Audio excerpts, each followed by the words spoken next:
Okay, we should be back. Let me update the title on YouTube stream. Oh my god. I don't know what happened there, but I heard it happening. It was shutting down. I think it may have been Restream, which is really annoying. But whatever. That was that was like a slow motion crash.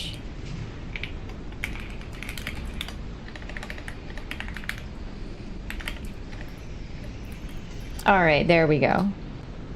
I have to make the title again. It would be so cool if I didn't have to do this every time that I went live on YouTube, but like, it's whatever. Okay, there we go. Now YouTube chat should be working!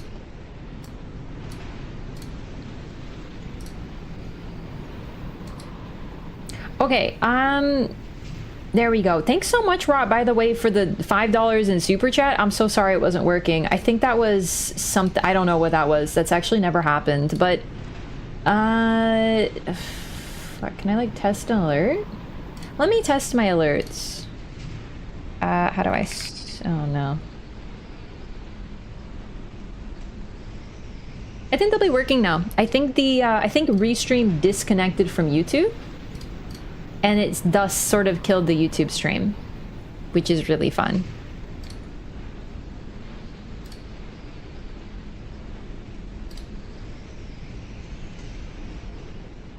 YouTube was just talking trash about cats? No, they weren't. Shit, is it this account? Oh, fuck, I forgot now. Oh my god.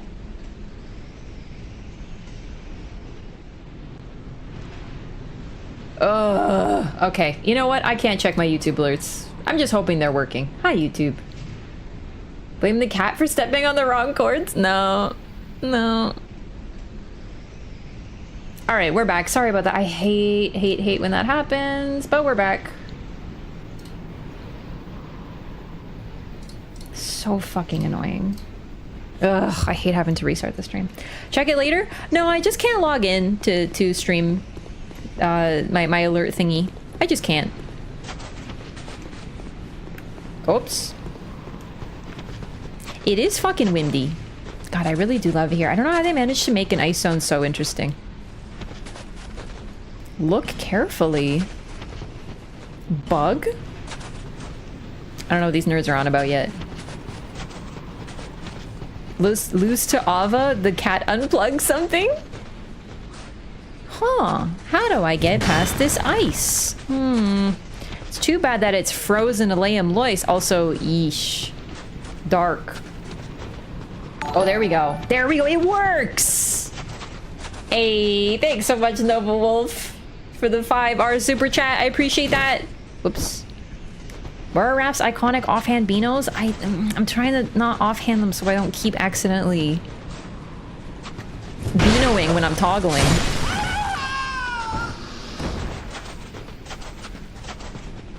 Oh, it's really cool to see this place because they had a fountain, which means it can't always have been cold. You know, like the lore of having a fountain is so intriguing.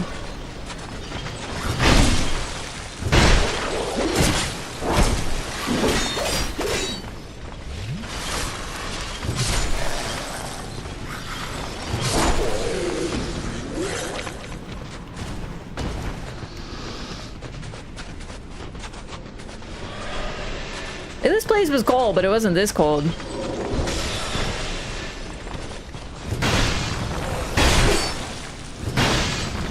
I don't like this weapon. It's very cool, but I can't handle the lack of horizontal swing.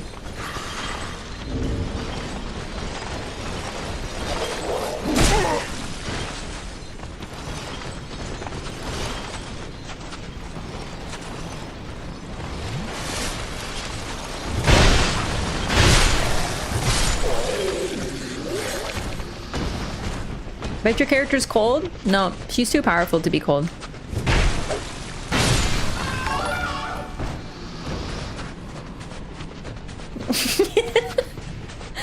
Wow, you only read me when blue screen? I don't understand that sentence. Yeah, I only read when I blue screen. That's true.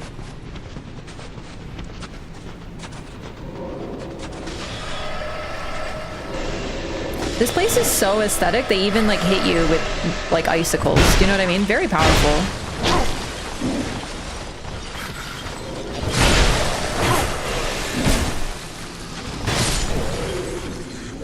It might help to be a corpse. Are you saying that's why I don't feel the cold? That's kind of rude of you.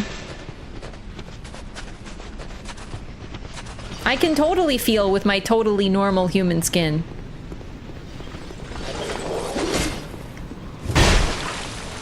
I'm definitely not a super green corpse or anything.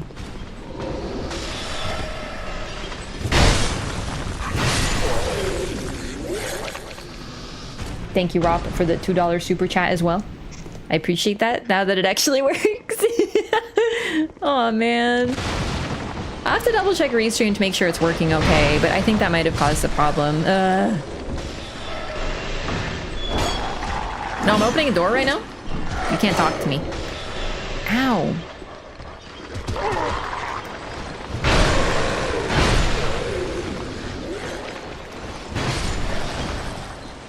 Oh my god, there's another one. No, no, no, no, no, no, no, no, no, no, no! Oh my god.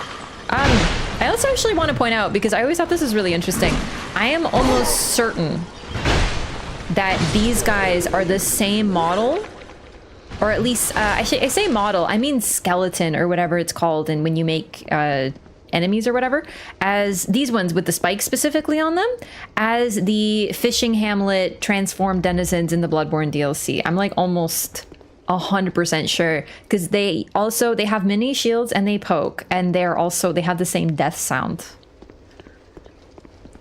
These ones especially, they look more like them, the ones with all the spikies.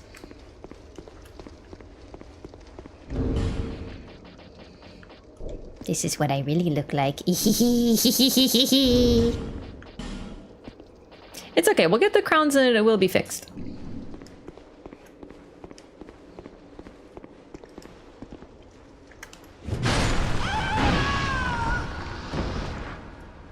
These ladies aren't angry yet, but they will be. Miyazaki confirmed stealing assets? Yeah, 100%. They don't know I'm bacon. True. 100% bacon underneath. Marlo, you can't come in. I'm mad at you right now.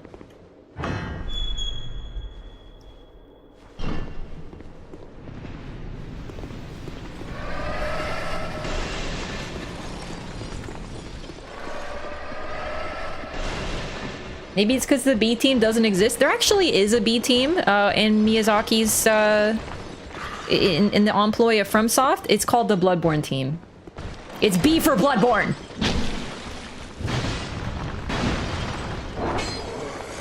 All right, can we talk about that really sick first dodge though, before you laugh at me for missing 2 swings?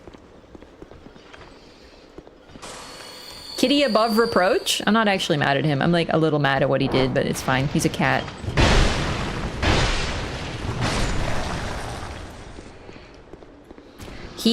He stood on the table where he wasn't supposed to go, and he knows he wasn't supposed to do it.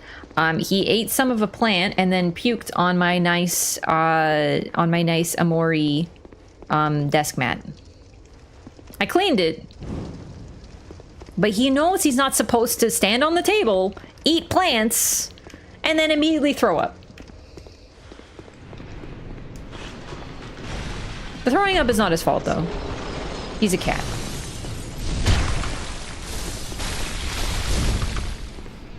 Also, these guys straight out of Dark Souls 1.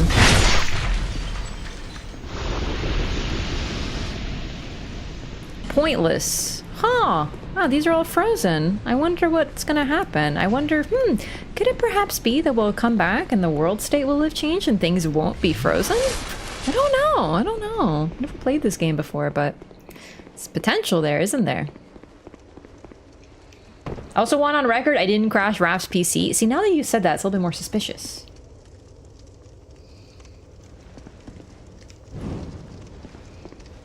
Proceeds to miss every vertical swing ever. Well, why do you think I need the horizontal swings? I told you why. You didn't believe me? Is there dev messages about it here? Actually, I don't remember if there's dev messages now that you mention it. I don't think so. But I could be wrong. I normally play offline, so I miss less of the dev messages.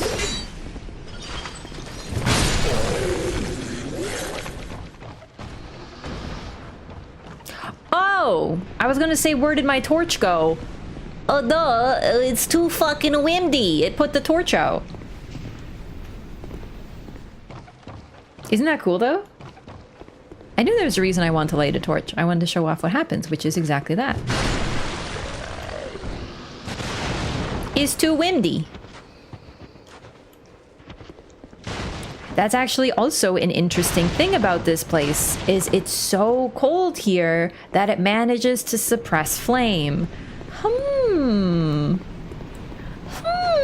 Interesting. I wonder if there might be another purpose for that as well. There is. Sorry, I'm having such a good time. So here we need to light some torches, but we can't right now. Lore intensifies. Seriously, this area is such a highlight. It's so freaking cool. Is YouTube still alive? It should be. You just have to refresh, yeah.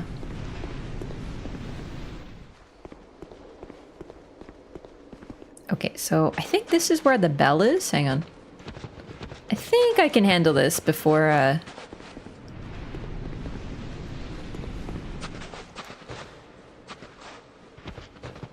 before I grab the bonfire. Because the bonfire, as you can probably see, is a trip down.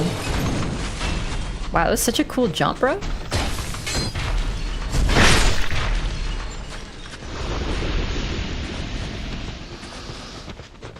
That would have been so sick if I was over there, bro. Oh my god, you scared me. Oh no! Let it go. Stop. Let it go. The chaos burns evermore. Let it go. Let it go. Turn away.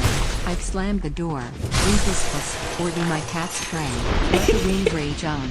The cold never bothered me anyway, Alzana. Alzana. Oh my god, it does kind of sound like Elsa. I can't believe that Frozen took the story of the old Ivory King DLC. This is ridiculous. Old bell helm. Helm forged from an ancient bell. Appears to be a mere curiosity, but is in fact quite practical. The top of the helm provides significant defense. It really does, but it's a bell. One of my favorite parts of Lords of the Fallen was that you could basically dress as a bell. Meister Shay, thanks for the 100 bits. Pizza is here. Pineapple is sweet. Oh man, you're making me hungry. I know I said that I wasn't hungry, but now that you're talking about pizza, like I'm a little hungry. So this is also one of the best helmets for like defense, I think, but it's also very funny. So. Oh, right, and it does also make you immune to headshots. Thank you for the reminder. How many times have you beat the Dark Souls games? Too many. Too many times. I don't know, I don't really count. Just like enough?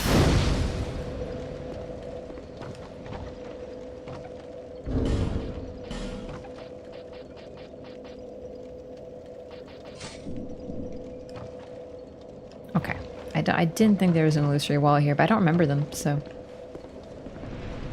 Jalapenos go pretty well on pineapple pizza. I agree, the sweet to the spicy is really nice. I just tend to prefer jalapenos not with pineapple because I prefer to push out the sweetness.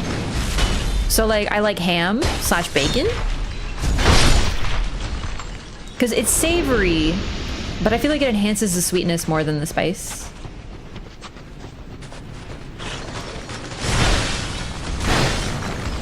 Dark Souls is censored? On your version of Twitch? Bro, what? Never accept ham on pizza? Why is ham controversial? Ooh, I really like this crown too. It's corroded. Oh, you just don't like ham. Okay, that's fair. I don't usually like ham either, but like... on pizza, sometimes it's pretty good. Kind of depends on my mood. I forgot to rest, so... Ow. Alright. Nope, we're starting again. How many times did I beat Dark Souls? I don't know. I have like a few hundred hours in all of the games, at least. Some more. Margarita pizza? Oh, margarita pizza is so good. I went to a restaurant once that they spelled margarita pizza like the alcoholic drink. You know, like the like a margarita. And I was like, maybe they're making a joke because they have, you know, a lot of... Maybe it was not on purpose? No, I think it was an accident. I think they just spelled it all as a margarita. Not exactly an Italian place.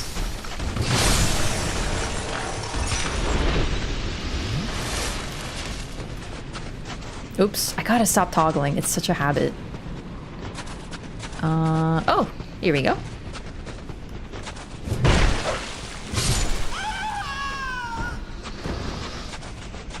I mean, you don't want tequila with your lime pizza? I didn't say that, but if I'm ordering margarita pizza, like, I just want margarita pizza. If I want, like, lime and tequila, then I'll just ask for that. Why did I think that lime on pizza would be really good? That's so weird, right? Like, that's too far. But my god, I do love sour food. Like a nice citrus with the... Oh, that sounds really good.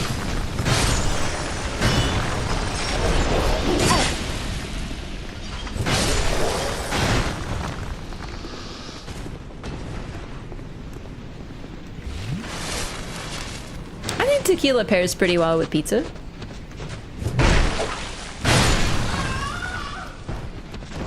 Orange liqueur? What's wrong with orange liqueur? Ring ahead. Actually true. Right. The ring of the embedded. Ring crosset from the chains of the embedded receive various benefits, but at the cost of increased damage taken. The chains of the embedded have the power to transform people into slaves of pleasure, setting them on a path of ruin. This ring augments that peculiar quality. This is a game by masochists for masochists. I just want you to understand that. Miyazaki doesn't need to stamp his name on it to know that this is truly a Dark Souls game. Also, now that I think about it, I'm pretty sure that ring is just good to have. It's like the Prisoner's Ring in Dark Souls 3. I'm pretty sure that it never has diminishing returns, but I honestly don't remember. I know in Elden Ring, the similar ring does have diminishing returns. The Radigan Source Seal, or whatever. Orange liqueur in a pizza? Oh, okay, no, that might be too far. But then again, what if you, like, roast the, you know, oranges? Like, I think you could put roasted oranges on a pizza. You know? Maybe I'm thinking of clementines. Clementines, you know? Like the clementine slices? Ow, you bitch. Javelin throwing freaking asshole. We got it. You went to the Olympics. Oh, fuck. Oh my god. Oh my god. Oh my god. Oh my god. He's coming. Oh my god. He's so fast. Turns bitter? Maybe it does. I don't know.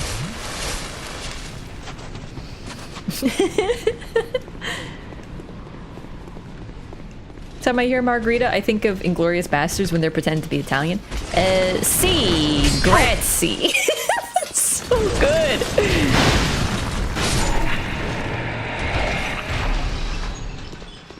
These guys are robots. That's not the lore, but they kind of sound like robots. They kind of sound like armored cores.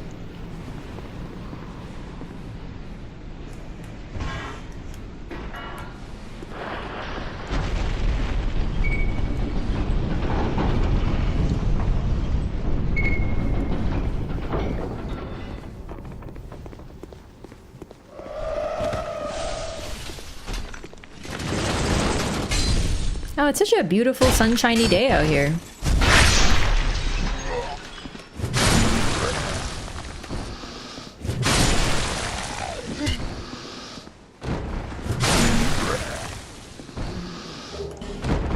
It's so peaceful. But yeah, that's actually another interesting thing too. The storm is more localized to within the city.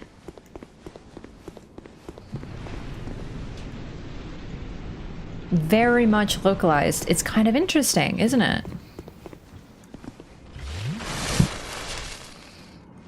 Four to 6 stat total equals +7 vigor, endurance, and vitality.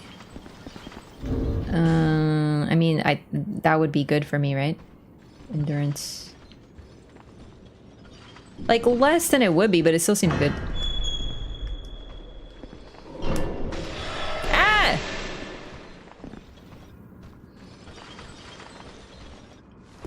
This is my favorite DLC. I think this one might be my favorite too, but then again, my favorite fights are in Old Iron King.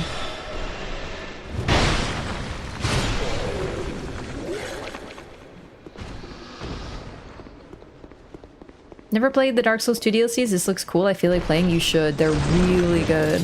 If you like Dark Souls 2, the DLC are extraordinary. It's just typical FromSoft. If you've ever played any of their games, and then the DLC probably been like, oh damn, the DLC is so good. Like, the DLC is better than the game, and the game's good. That is Dark Souls 2 as well. I love when you hit them so hard that they spin around.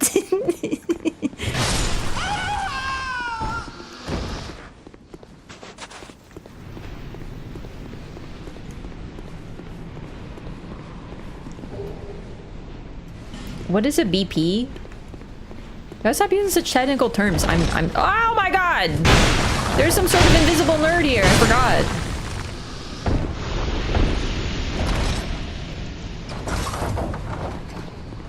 A breakpoint, thank you. You have to remember, I'm a nerd, but I'm not nerdy enough to know these nerd terms. I'm just a casual. Ow. It's just like the Shaded Woods. Except, like, because it's stormy, it's really hard to see them. And we can't use the door! What a pity. It's almost like we'll have to come back here when there's less frozen. So it's a bad ring? Oh, okay. Well, I guess I'll go back to Chloranthy then. But I wanted to have a pleasure is pain ring. Actually, I guess I could wear this.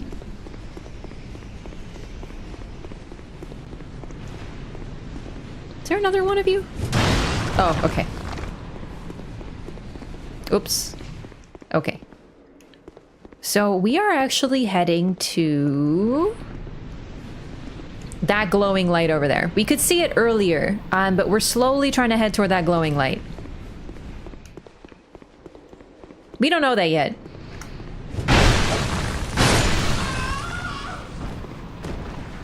We're just progressing to progress at this point. But that is our end goal. Oh my god, you scared me, bro.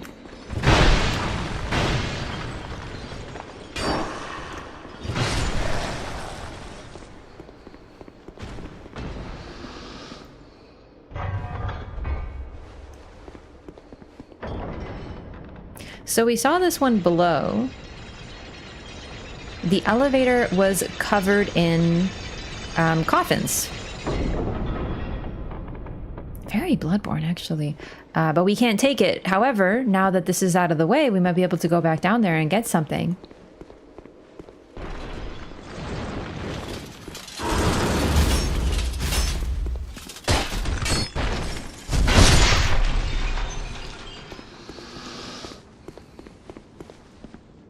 Wait. Don't go down here. Wait. Wait, do go? Oh, I don't remember. My brain is saying do not go down here yet.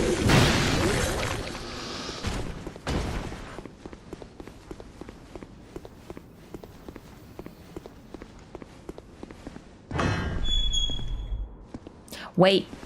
Wait, wait, wait. I remember! The invisible ladder.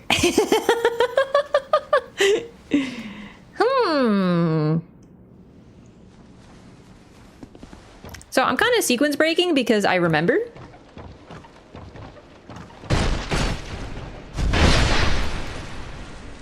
But you're probably picking up that there's some invisible shit around here. Like there's in fact a lot of invisible shit around here. So maybe we're gonna acquire something that makes invisible shit visible. And that's exactly what's going on.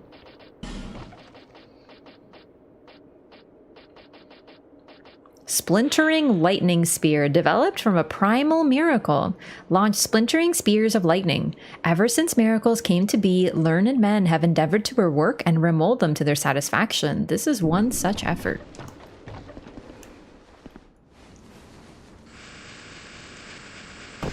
Looks like a lolcat meme.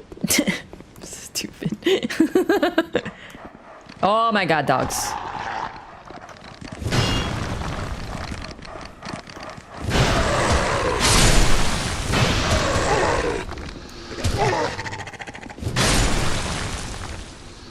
Legitimately one of the scariest rooms in this DLC. And there's still more dogs.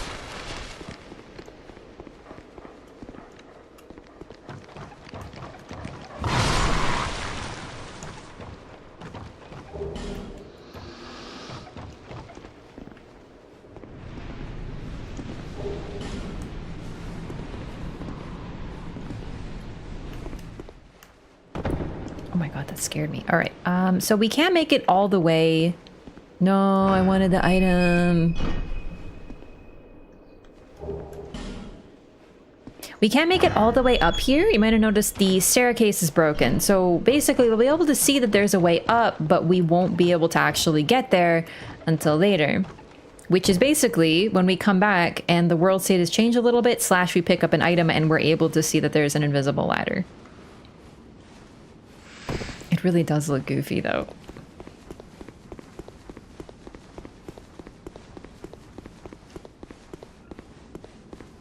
Man, I could never do this in ice with high heels, dude. I would die.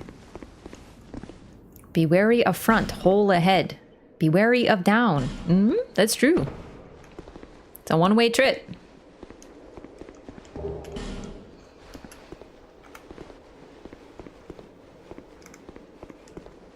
Turn away. Oh my god, you scared me. And never look back. No one must ever find that which is sheltered in the Leam noise.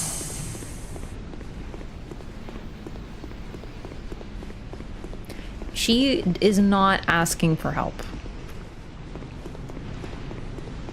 She is being very brave about it.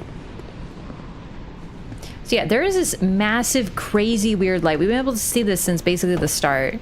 We started from, like, way up there somewhere. That's where we fought Ava. If you can call it a fight. And then we went this way, and we see this massive light. And it's from this weird corpse.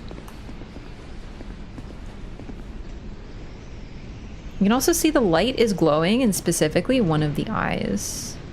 Really, just the angle. But it's specifically the head at the very least. Eye of the Priestess.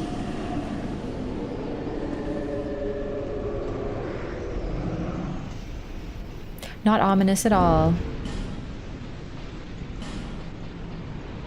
Allows one to see the unseen. The eye of the first priestess who watched over Aleum Lois allows one to see the unseen. All the great priestesses replaced one of their birth eyes with this, returning it after their term was complete. And now we have it.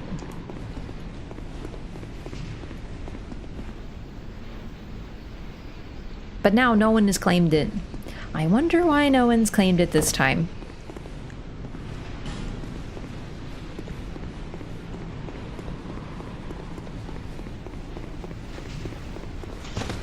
This guy's invisible.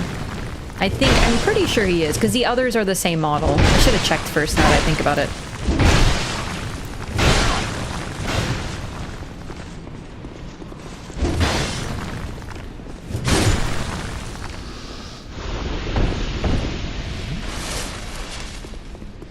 This is going to change more than just the DLC as well.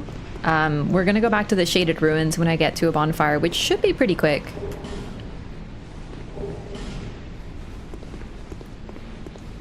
Yep, really quick.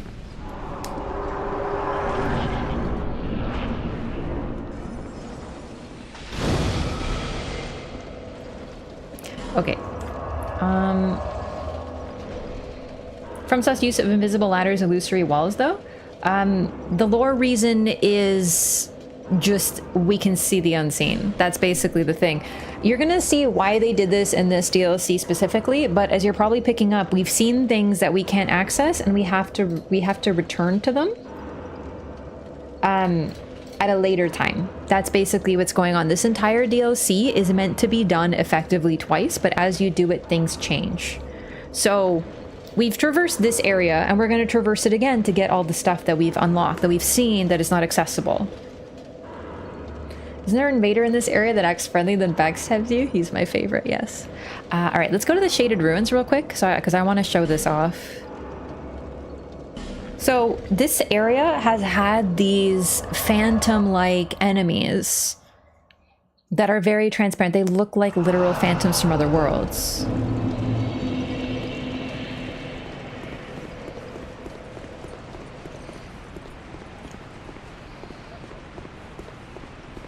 Are you coming?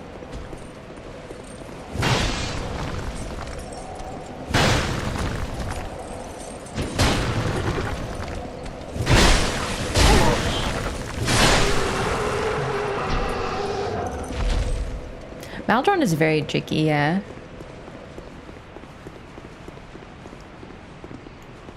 Illusory walls make perfect sense too. Like, they're just supposed to be like secrets are hidden behind them. They're not even really illusory walls. They're just like secret walls, I guess. So I don't know. I don't mind illusory walls, especially since they're fun for people who remember to look for them.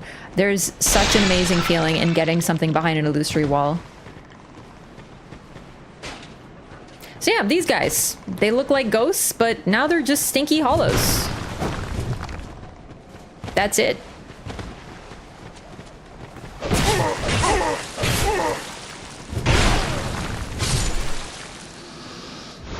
It also makes, not that we can get it, I guess, but this makes the area a lot better when you're going through the woods, because you can just see them. They're not so hidden. The invisible ladder is a one-time only thing too.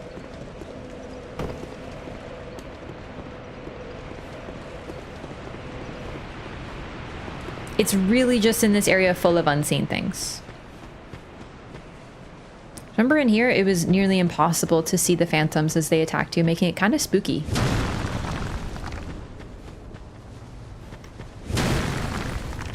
Make sounds.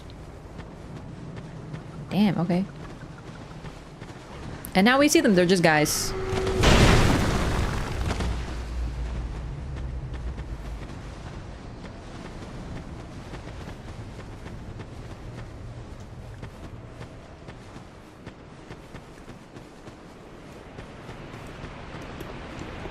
This game had the details down. Yeah, I really like that. I like how it changes that. Like they actively changed things in base game based on this item. Like I really like that. It's such a tiny thing, but it really shows they were thinking about it.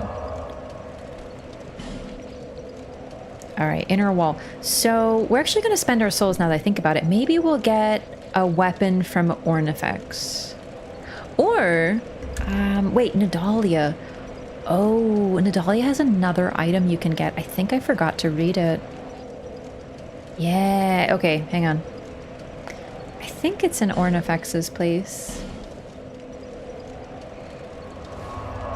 Someone who never played DS2, the replay value seems really good. There's so much stuff in New Game Cycles. There really is. So this is also the only game that actually has brand new stuff in New Game Cycles. Weapons. Now you can, the thing is, what's cool about this game is if you don't feel like doing a full New Game Cycle, you don't have to. You can use bonfire aesthetics, which they give you quite a few in the game. And when you use them, they turn the world into New Game Plus, and thus you're able to do New Game Plus things. So it's kind of cool. These games are always, they feel designed with New Game Plus in mind, very much so. Okay, so I guess this weapon doesn't work like this. That's a bummer. Oh, you're so annoying.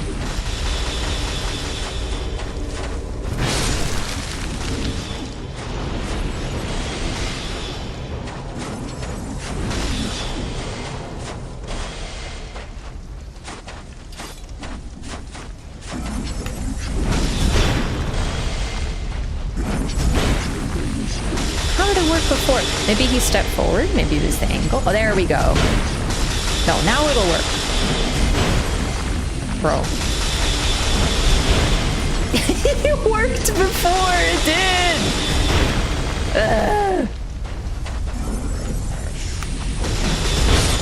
Hey, you know what? I'm counting that. That worked.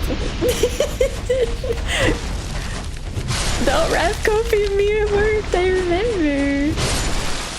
All right, either way. Ornifex. Yeah, first try, exactly. You got the spear, you understand. But, you know, I really like the replay value of these games. I feel like they're just well designed for replay value in mind. That's a very subjective thing. But, I don't know, I just always enjoyed playing them again immediately into New Game Plus. even though it really is the same game. Both Dark Souls 1, 2, and 3 gave me that feeling, and Bloodborne for that matter. I really like New Game Plus in those games. I feel like very few games I want to replay right after beating them, and it's all like Dark Souls and then like Dragon Age 2 for me, because I was really curious about their choices. That's part of the reason I kind of lost interest in Nier, but I might go back to that. Maybe I'll play Nier again. I have never played Nier all the way through. Top middle sword, this one? Yeah, it's really cool. All right, so the Chime of Scream. So the two options for Nadalia's soul are a pyromancy or a chime. Sacred chime forged from the soul of Nadalia, Bride of Ash. Nothing appears sacred about the frightful design of this chime, but it does have the benefit of raising one's faith. The oozing frozen iron forming the bell seems to anticipate a scream. So we got Scream and we got we got the Chime of Screams and we got Outcry. She's all about screaming. I did DS2 New Game Plus 7 times after I bought it. Wow, that's impressive. I normally do like 2 to 3 cycles when I first play these games. What do I want to get? I think I'll probably get the oh, I could use the... Oh, I can't use the axe. I don't have enough faith. I could use the spear. I think I'll get the pyromancy. Come again. I lied when I said I wouldn't ask anymore if you also want to see you make it to the end of Nier Automata. The thing is, could I just continue my playthrough even though I don't remember it? Like, would it be bad? Do I have to replay it from the start, or could I just continue in the middle of my New Game Plus 1 cycle? Because, like, I know about 2A, I just know her, like, I don't know much about her, but I've seen her design, I know she exists, and you only meet her for, like, a split second in the first game, so I'm assuming she, like, gets to be more developed. But I don't know if I want to play all the way from the get-go, you know?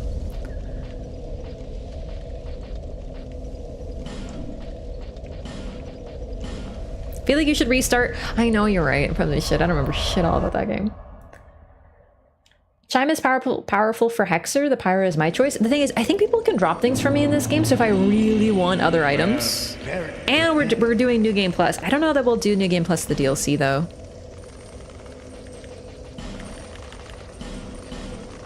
Thank you for the spell. Feeble, cursed one.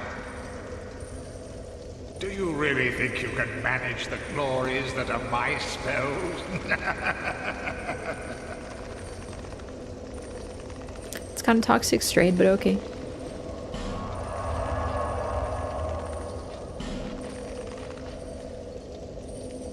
Alright, so now that we have the Eye of the Unseen, rather than continuing on the inner wall, let's go back to the start and see what happens, because if invisible things are now visible, then maybe we could face the invisible boss.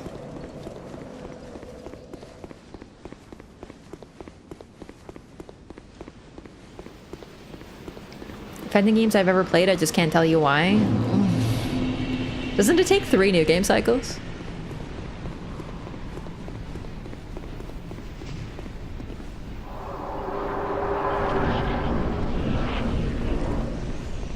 This dead city has nothing to offer. Look at her! Go back. Do not seek the old chaos, nor its twisted flame. She's so cute! She's just having a little nap. Oh my god, my souls are still here? Really? Holy shit. Cute baby kitty! Very smart baby kitty, by the way.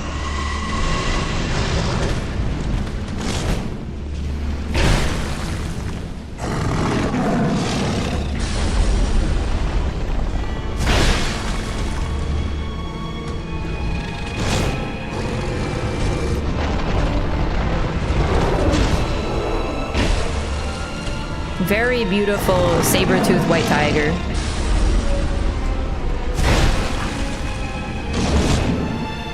Still to this day, I'm pretty sure this is the only, like, cat boss. Okay, well, Ava and Ludenzalen. So basically, there are 3 cat bosses. Oops. Fuck, I was doing so well. I actually did Ava hit list before once.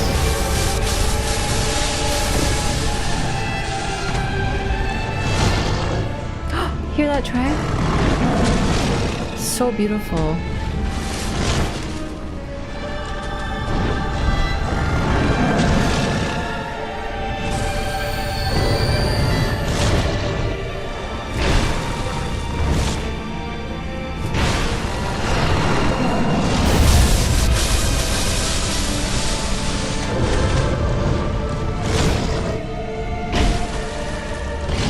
Gonna get nommed? Oh, she has a grab, doesn't she? Shit, yeah, I probably should.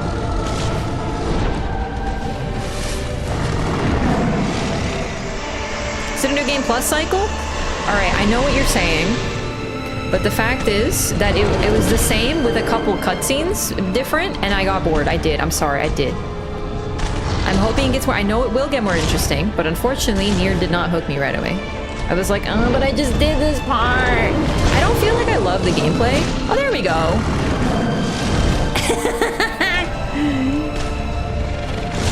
I don't love the gameplay of Nier. It's fun, but I'm not like in love with the gameplay. So I feel like I was kind of like, eh. Whoops.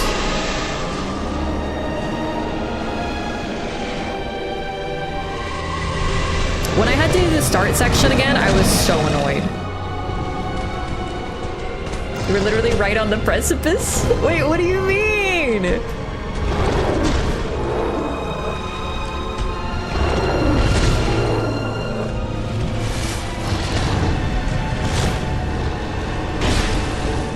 I can't tell you? Okay, fine. Wish we could have had an epic cat battle with Sirash, but Miyazaki had to kill him off. Yeah, I'm actually kind of glad we don't fight that many cat bosses, because, like, I love cats, so, like, I don't... Especially this one. This is so sad. I'm actually kind of fine with that. I want to try that again, because I really do like Ava. She's so simple but very fun. God, I love the scary breathing cat sounds. What was I going to say? This is a really sad fight, because Ava is just doing... Everyone here is doing what their king asked them to do before leaving. And what the king left to do, we will get into. The king didn't leave to leave. The king left to do something very brave and very bold to try to help everyone else. So, yeah, very Sif-like. This is a fight that doesn't feel good. Even the title, the king's pet, you know what I mean? Like, the king here, unlike the others, despite the vibes you might be getting, if you've never seen this before, it might be like, oh, we got, like, evil ice queen, we got, like, evil cats. It's very striking because it... Oh, that was a hitbox? Oh, my bad. Whatever. Because this basically messes with your expectations. All the other kings... if you've been paying attention, have kind of been dicks, and they've all fucked up in various ways. So it's very easy to be like, yeah, we're probably gonna fight a queen, and the king's probably a bad dude, probably not gonna meet the king. This one subverts all the others. This is also the last DLC to come out. I didn't play them in order, I played them sort of out of order, but this is indeed the last one.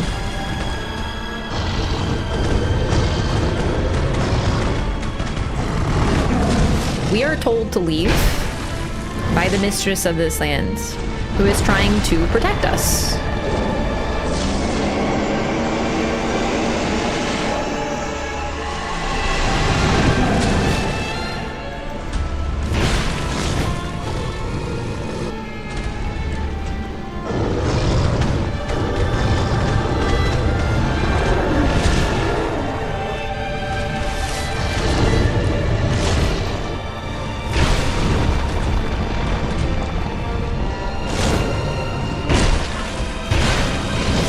Oh, damn it.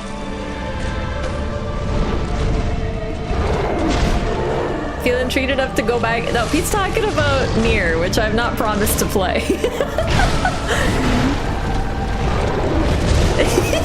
Dang it! God, it really is such a good animation, though.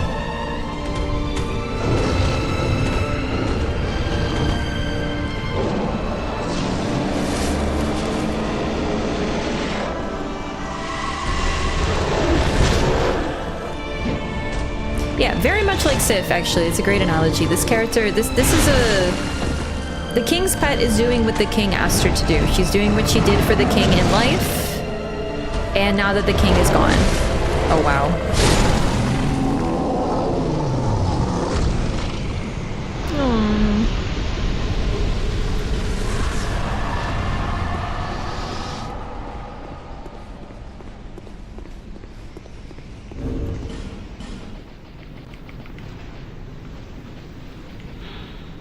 soul of Ava who served the Ivory King. Each of the Ivory King's 7 beasts was conferred a specific duty. Ava's was the guardianship of the king's beloved child of dark.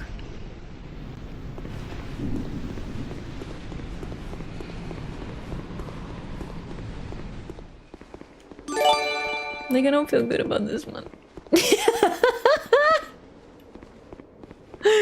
Rancidino, welcome back to your prison. This stream. Thank you so much, Manda, for the 3-month gifted sub to Rancidino. Thank you for keeping this dangerous criminal in this prison of degenerates. It's okay, Ava just went to sleep, yeah.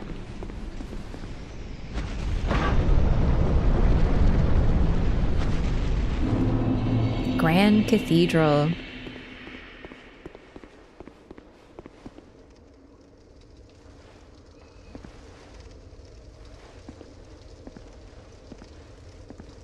Honestly, don't know what I'm looking at here. Is that a face?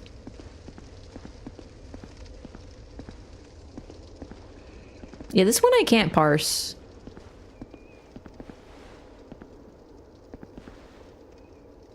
Either way, cool statue. Worshipping some dude. Okay, cool.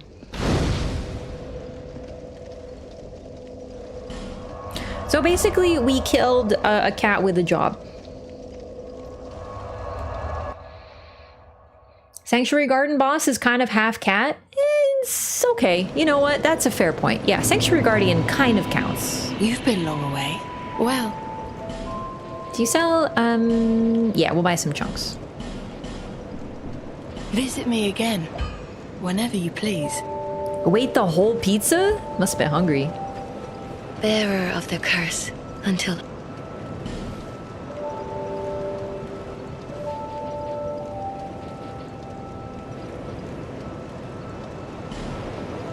I don't think we'll even use much int, but like, just to be able to wield stuff.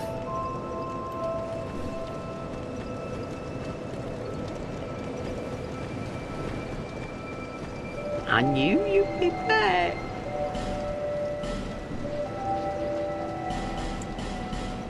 Thank you.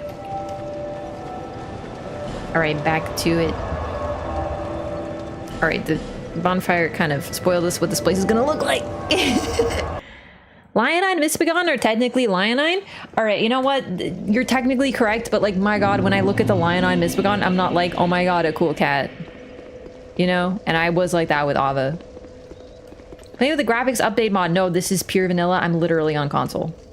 This is on PS5 though, so if it maybe looks better than PS4, that might be why, but this is literally just... This is... I shouldn't say vanilla because it's Scholar of the First Sin, but this is vanilla Scholar of the First Sin Dark Souls 2.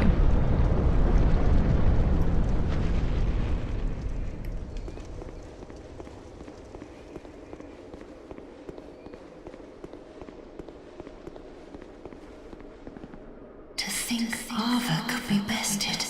I'm sorry I killed your cat. Who are you? This land is barren. Echo. Cursed by the old chaos. It gave birth to atrocities, and the people fled in fear. Until our Lord, the Ivory King, came.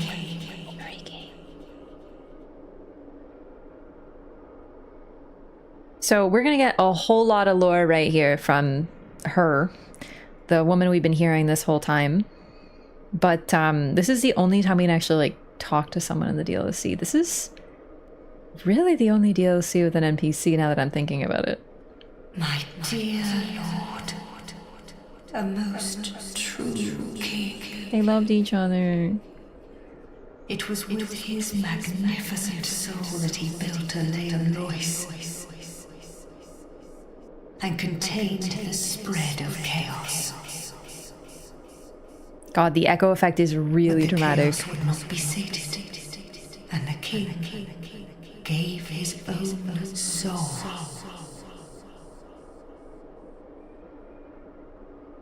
So, in complete opposite to any of the other kings, we have the Ivory King. Now, of course, she's biased, she's lying, she's tricking us, whatever. Everything that we can see points to the fact that this is actually what happened. And that my favorite part of this entire lore is pretty much the first or second line, past the Ava part, where she says that the Chaos Flame was here and the people who lived here fled in terror because, as we know what the Chaos Flame does. It births atrocities. And going back to Dark Souls 1, if this is the same Chaos Flame, which admittedly because of Dark Souls 3 we have to question, whatever, but if this is that same Chaos Flame, then the only thing around it were Chaos Demons, a whole bunch of lava, demons, did I say demons enough? And Blighttown. The only people who lived close to it were the people with nowhere else to go, the people who were tossed out like trash. It was not exactly desirable real estate. And here, the people who lived here in this age, we don't know much about them, but they fled from their homeland because of how terrifying it was and how horrifying the Chaos Flame is. And then the first thing we know about the Ivory King is he came here, built his city here, and did that all to contain the spread of chaos. And what's particularly interesting about it is that from what we can tell, he didn't create the mess. In fact, we might know why the Chaos Flame is so bad in this particular age, why suddenly there was some sort of nation here, people lived here, and then they fled. And it has nothing to do with him, but he is the type of character in a traditional heroic story. It's not their problem, it's not their fault, but someone needs them, so they come in. That's who the Ivory King is. He did that to protect everyone else from the Chaos Flame, and it's so interesting. Do you ever farm the 50 Lois souls? I've done it twice because I'm an insane person. Inevitably, the king and then he gave his soul as well. That's the second part of it, right? Into the chaos's heart. Aleum Lois was frozen in time. Its leader lost. I remain here to contain the chaos, honoring my lord's wishes. All alone. This child of dark. One day, he will return. There is nothing here save that accursed flame.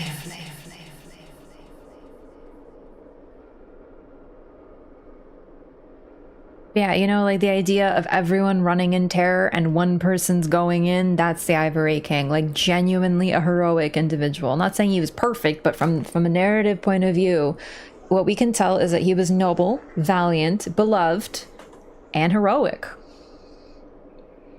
She looks very emaciated up close. She hasn't had time to do her makeup. She's keeping the Chaos Flame. But yeah, she sure does. Please make an Alsana impression. Can I do like an echo effect on my mic, maybe?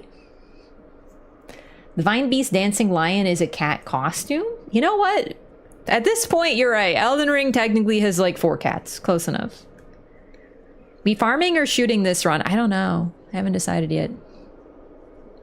As kings in this game go, he seems like an actual cool guy.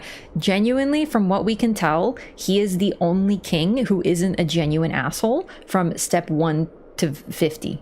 Like, he is a cool dude. He didn't conquer a land and take it from people. He went to a land in danger, saved it, suppressed the danger, and made a kingdom as a bulwark to protect the rest of the world from it.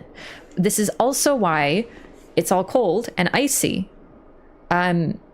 Some of the cold is probably Alsana's power, and that's why the storm is closest here rather than outside. He basically, it probably wasn't this bad at like when people actually lived here, like, you know, the fact there's a fountain, it's otherwise very beautiful, right? But he didn't conquer. He seemed to actually care about people, and people rallied to him. A lot of the NPCs, or I say NPCs, a lot of the enemies we're going to fight here are Faram Knights, or they came from Faram. And if you remember, the Faram Knights, they are knights who they were born in an area of war, and they're country fell. We learned this from Vengarl, and they all had to kind of just flee and become mercenaries. Also, based on that, I actually wonder if there isn't a suggestion that what became Aleum Lois was initially Faram, like their initial nation, and it fell because the Chaos Flame rose. Like there's some implication there that these people didn't just come here because they were loyal to him, but because they went back to their homeland and they tried to help him contain the danger that was threatening it. So it's not fully certain that this is the case, but I'll get into why that could be an idea. So it's possible this is Faram, and what made it fall is not only the warring with the other nations, but from within the Chaos Flame. But no, he's genuinely a really cool dude. Like, he loved his queen. Queen loved him. That isn't unusual. From what we can tell, all the kings and queens loved one another. Once again, asterisk for Nadalia, an old Iron King who never met. So Nadalia was more obsessed with the memory of him and clinging on to what was left of him. But other than that, all of them in their way seemed to love one another. But the problem is that they also enhanced each other's strengths, and that also means enhancing, well, I would say their negative strengths, but the fact is that, or their negative traits, the Sunken King and Vendrick were both very one-track mind from what we can tell. So actually what's interesting too is you could argue that the reason that Nadalia clings on to everything so greedily is because she is linked to the soul of a person who is basically pure greed. He was destroyed by his own greed, and what does she do? She gives up her very body just to cling on to his treasures, his crown, his kingdom, right? So, don't you have more lore discussion videos on YouTube? I'm like 99% live content. Yeah. It's just kind of what I do. The lore content, I wanted to do more, but honestly, the thing is, it's so much outside my wheelhouse to actually make like scripted lore videos. And when I tried doing like lore discussion videos, while some people were like, wow, this is neat, a lot of people were like, bruh, script, this is a video. And it's like, that's totally fair, but most of my content's live, so it's not scripted.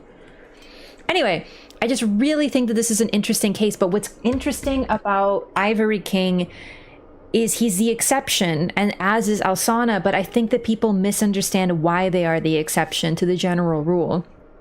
And the fact is that from what we can tell, the kings, whether their intentions were good or bad, their actions tended to have been pretty bad. Lust for power, greed, building these overly massive castles, attachment to the wrong things, and thus those traits enhanced led to their eventual downfall with all of them.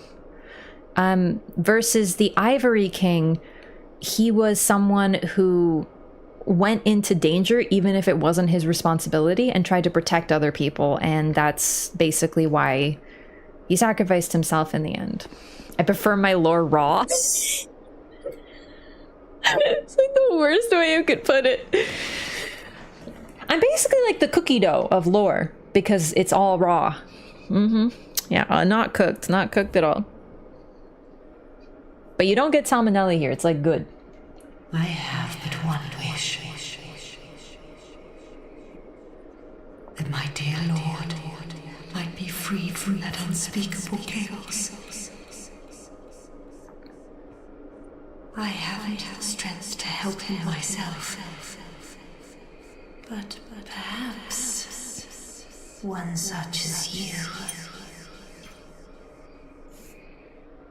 Though I am yet to know your name, stranger, will you lend me your strength?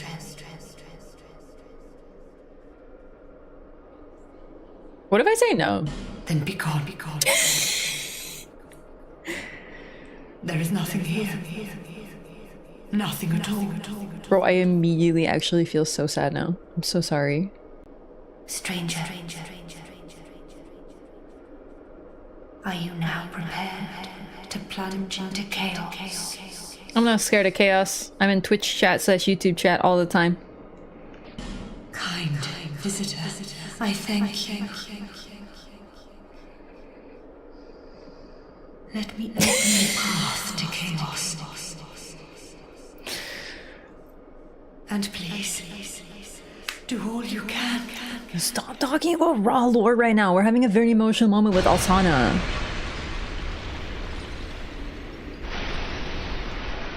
Alsana's seal is undone and the winds of Aleum Lois are ceased. So that's the thing too about Alsana. Oh, sorry, I thought she was done. Followed their lord into the chaos. Oh, I love this. But not one of them returned. The king's dutiful subjects waited patiently for his homecoming. But it was too long a wait to bear. The knights of Aleum Lois await a new leader. One who will guide them into chaos. Too long a wait to bear, but she's still waiting. I think that's what's so interesting too here is like the other knights, we need to kind of get him back in here, but she's still waiting. She still hopes he'll come back. She still has faith and hope in that. It's actually really heartbreaking, but her only wish is to free him from the sacrifice, to free his soul. And that's what we're gonna do, but you can see her aura, like what's this like aura around her, which she just did. She undid this seal. The frozen seal, the ice, is her to keep the chaos flame at bay. That's probably one of my favorite parts about all this is she says she doesn't have the strength, but it's most likely because her strength is currently keeping the chaos flame as sated as possible.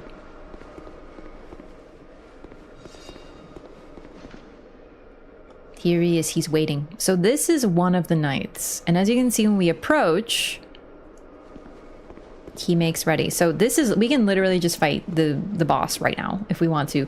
But we can also get more knights, just like him. And you find them around the world. So that's the thing. Now that we've broken the seal, there's less ice, which allows us to go to different areas. And find these knights. Many of Aleum Lois's faith, all right, same lore. but not one of the king's dutiful. All right, thanks, Alsana. Of Aleum Lois. And this is also to introduce you to that, because once you turned around to leave, you'll realize, wait, this was frozen before. Oh, so this is why we're going to be going through this area again. I love this shield. Oh, for the lore, don't misunderstand.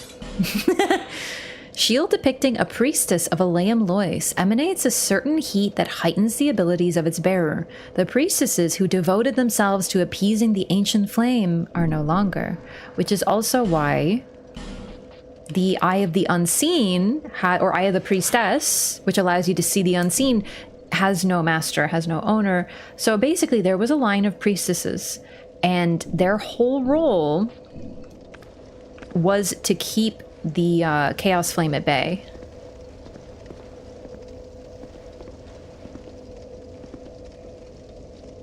This is a really interesting one. Look, first of all, it's the color of chaos, and then you can see a woman and she's sort of like holding it. It's very pregnancy coded, to be honest, the way like it's held, but I don't know. It's either way, it's very interesting symbolically. It's like an orb that's being contained. But yeah, so this line of priestesses, eventually they fell. Very reminiscent of a pelvis.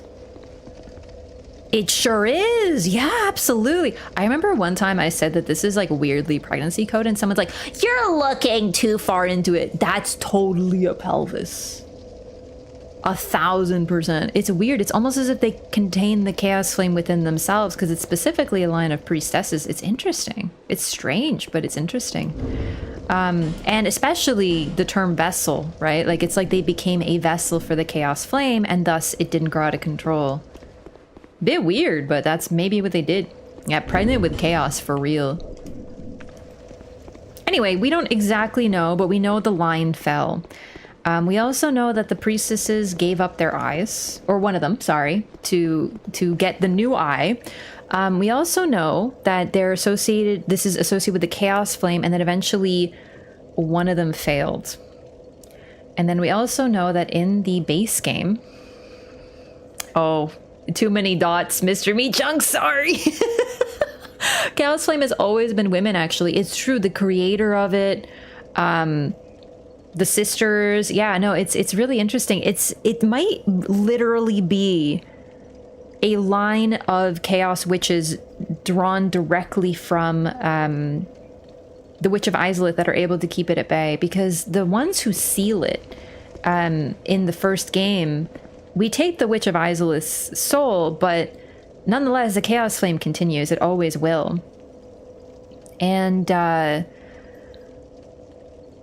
they were able to keep it sealed for a period of time, but it was always trying to struggle free. Oh, right. I wanted to talk about this, actually, because looking at this, doesn't it kind of remind you of something? These tendrils, I pointed them out.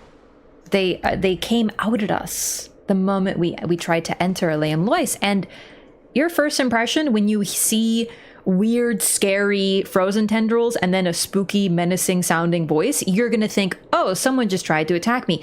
No, the tendrils are most likely the Chaos Flame trying to fight back, and it tried to go for us the moment we walked in, but Alsana is keeping it at bay as best she can. But like in Dark Souls 1, it's constantly trying to get free of the seal that has been put on it. And in Dark Souls 1, what happens, and I talked about this during that Loreathon, the Chaos Flame has been sealed to a tree. So rather than the flame growing out of control, the tree goes out of control. You can see this basically throughout the area of the Demon Ruins. There's tons of roots. Everything's growing like crazy. And when you actually go to fight the Bed of Chaos, it's a fucking tree. And then eventually, as you destroy the things on the side, those are seals. They seem to link it to the tree. The true form of it comes out. And it looks almost phoenix-like and flamey, more what you would expect from a Chaos Flame. But what they did is they linked it to a tree because the chaos grows out of control, but a flame growing out of control would be very dangerous. So they made it a tree, and it's the tree that grows out of control. It's easier to suppress that growth and cut it. But either way, there's roots growing out of control everywhere. And these look very similar. So what it looks like Alsana has done is she's linked the flame to the ice so that the ice grows. Or it could be that it's sort of coming out, because the ice that Alsana seems to control is just normal ice. Like, this is just a regular block. These tendrils, though, seem to be coming out of it as if they're struggling out. So this is why I'm so obsessed with this area. Every bit of it, it turns your expectations on their head. It's very surprising. Like I said, when I walked in here, I was like, I'm being attacked by some scary witch lady. No, in fact, the scary witch lady is not a scary witch lady. She's trying to protect you and everyone else. She's honestly, behind the Ivory King, probably the most heroic character in this series. And what's really heartbreaking is she does it alone. The Ivory King had the support of the knights and Alsana, who granted him power in the form of the dark, his own soul, his entire nation. He did it himself. He chose to. But she's doing it alone because that's what he would have wanted. But yeah, everything here that's so, like, the tendrils coming out, they look like tree branches, probably for a reason. It's so neat. I love it. These two is a proto Elden Ring? Sorry, which part?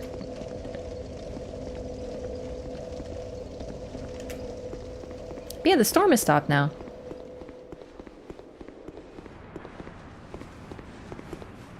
Look at this place. It's very Anor Londo-like. But with pine trees. Oh no! She's a hero witch lady? Exactly. Okay, I think my stream chat goofed up. Hang on a second. Man, what is going on with my OBS today?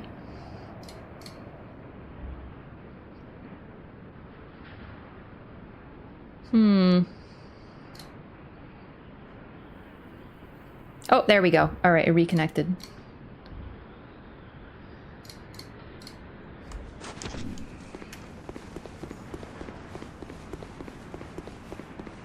Yeah, the moment we walk into Liam Lois, the Chaos Flame tries to take us. Like, she has a point.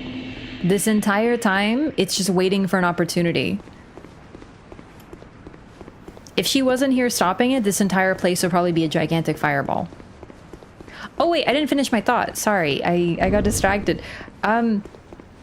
It's implied that the sin of the lost sinner is that she was the priestess who was meant to keep the Chaos Flame at bay, but instead she tried to link the flame again, and thus ending the line of priestesses, and the Chaos Flame grew out of control.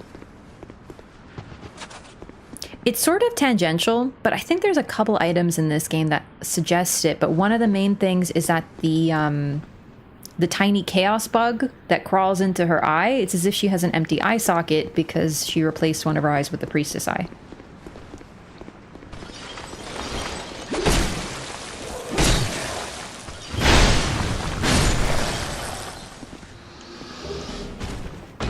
Yeah, it's a very vague link, but the fact that it crawls into her eye socket as if there's space there, I always thought was really interesting.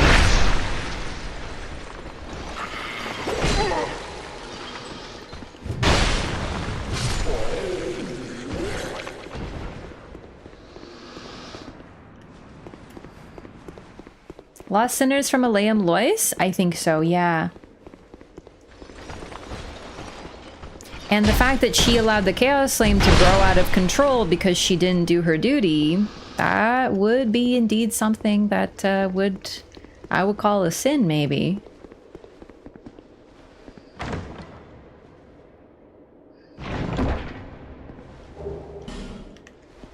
Alright, Sandy, I don't know what you're on about, but you're doing that thing where I don't know who you're talking to.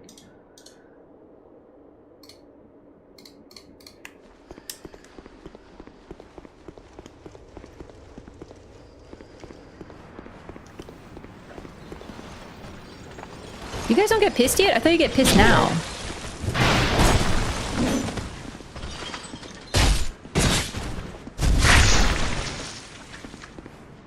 I thought they just don't like the cold. They will eventually be pissed, and these guys are huge nuisances.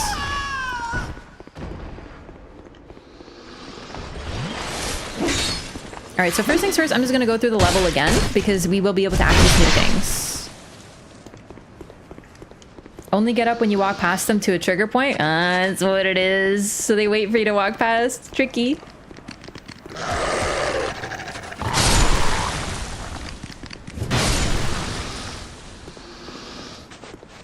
Now that the wind, it's not so freaking windy, we will actually... Did I grab this? Oh, looks like I forgot. We'll be able to bring a torch over to that thing and access some really cool stuff, actually.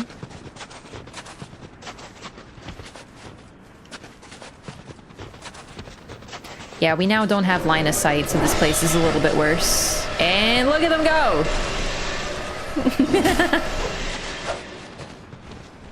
Sneaky.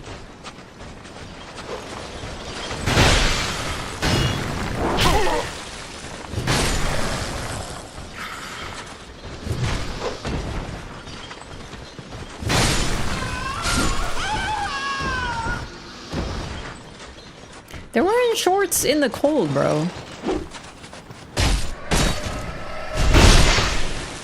You know what? I'm not certain now, but I think it might be their outfits that hint this, because I know they have a drop, but I think they're what's left of the line of priestesses.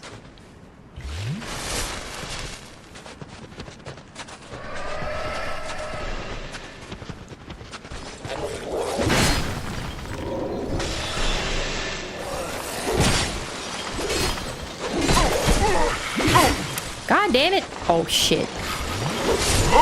Yeah, you know what? That was a bad heal on my part. That was not my best moment. Yeah, we know something happened to the priestesses. For some reason, no one was able to just take on the mantle, but it could be that it was sort of like... It's like... keeping a door locked?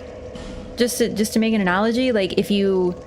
Or Pandora's box. It's like Pandora's box. If you open Pandora's box, you can't just close it and be like, whoops, you know? Like, it's too late. Pandora's box is open now. So it's possible the line of priestesses were doing something. Oh, there you go. Yep, you can see this now. So, yeah, this is sort of supposed to be your moment of like, wait a second, was that there before? As you can see, they give you so many items in this area that you're probably going to run through it again. And you're probably going to just naturally be like, oh, let me check out all the stuff I got. And you're going to notice the ladder this time. Also, if you didn't go that way at all, you might have gone down the stairs and fallen into the pit and been like, ah, dang it, like I can't continue. So this level is very well designed to make exploring it twice not feel that bad.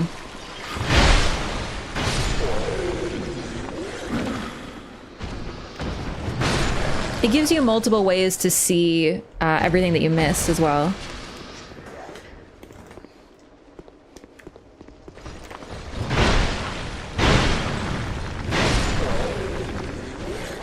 So this we got...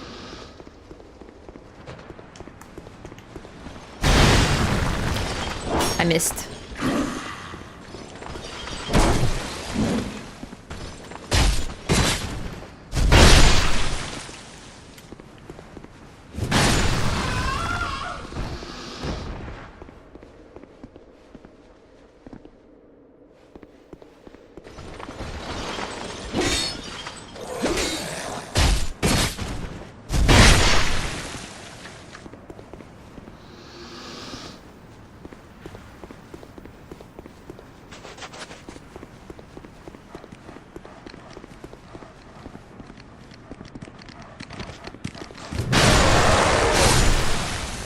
Perfect.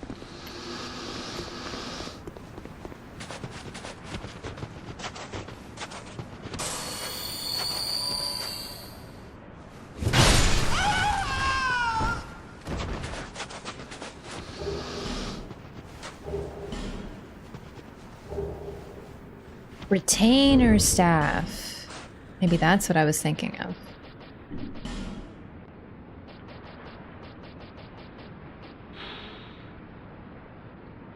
Staff wielded by the retainers in the cathedral city. Long ago, the retainers oh, that's what it is. The retainers attended to the priestesses, but with them gone, the retainers were left to wander frigid Aleum Lois without purpose. So that's what these ladies are. These are the retainers to the priestesses.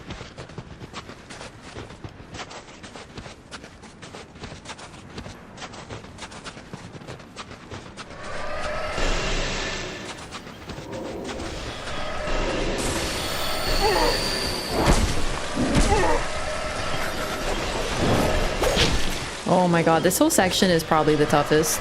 Ooh.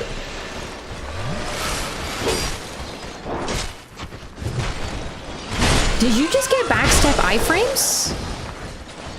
Impressive.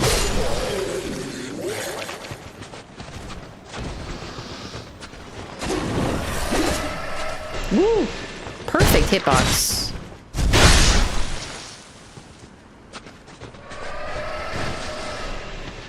Honestly, as like oppressive as this place is, I bet it would have been so beautiful back in the day. Like, it still is beautiful, sort of in that like frozen wonderland type way.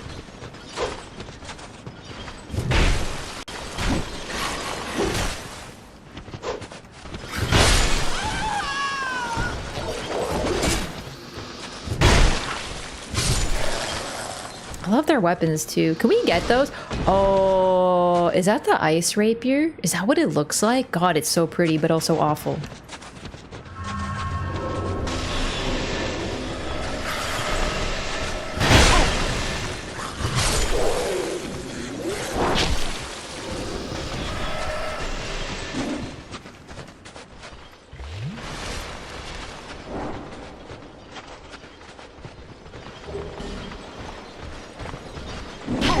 Pretty sure this is the weapon that like ruined PvP for a while, or like at least dominated it for a bit, I guess I should say. No, please don't kill me. I've been doing really good.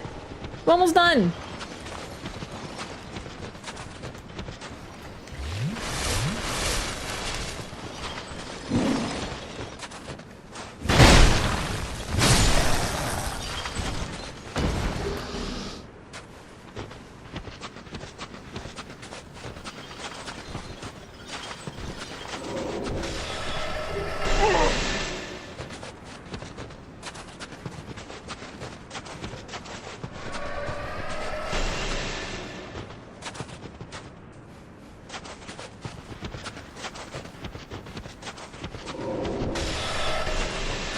Ended up building around Ice Rapier, one-handed poke, passive poise. Terrifying.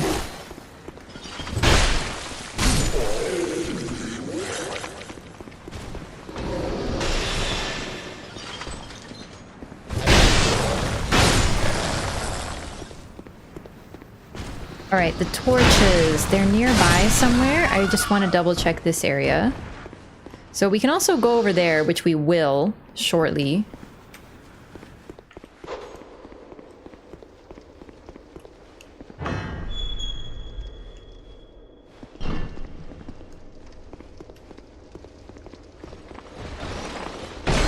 Ow. Turtle shell numbness ice rapier meta? That sounds terrifying. I've been invaded one time in this game by a non-stream sniper, as far as I can tell, like an actual straight up normal invasion. And they were using the ice rapier. It was very iconic.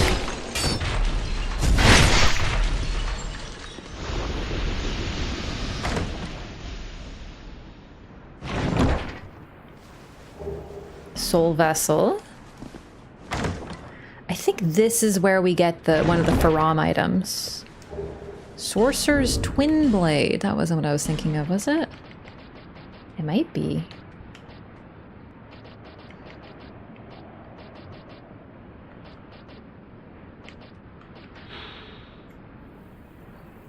No, it's not this. A twin blade originating in Melphia doubles as a catalyst for sorcery, a rare weapon used by very few warriors owing to its dependence on honed skills with both staff and sword. Yeah, that would be like extra hard.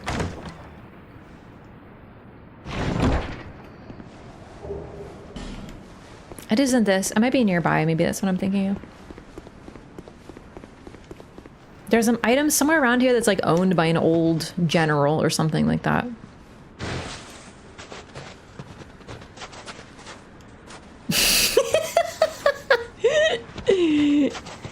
The classic message. Pointless ahead. What do you mean pointless ahead? Okay, it's a little pointless ahead.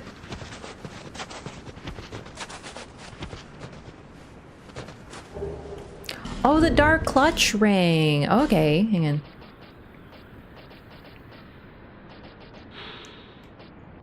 Oh, ring depicting a hand grasping a stone increases a dark attack but reduces physical defense.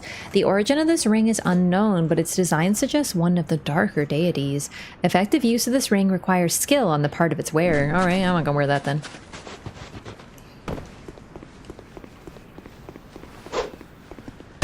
Dark fudge ring? I wish. Actually, I don't wish. I'm very satisfied. My chocolate craving is very satisfied because those brownies I made, I still have them. I heard something else. You heard what you wanted to hear. Which is fudge. And that's very understandable.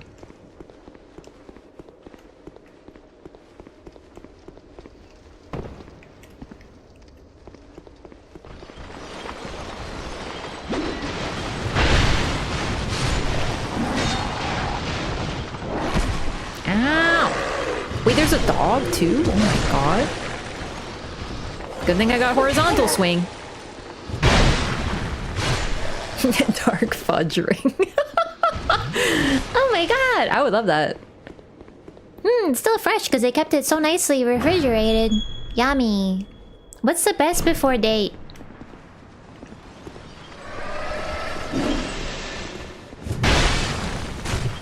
Wait, I need a torch. I think.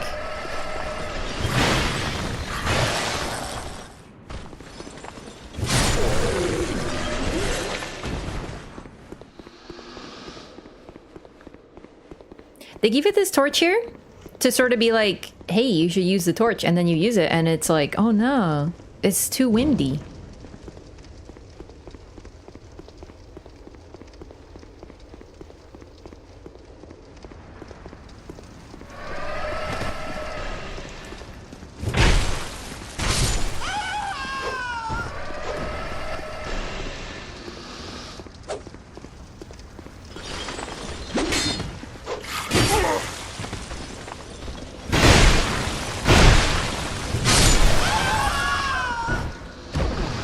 is a beautiful harmony.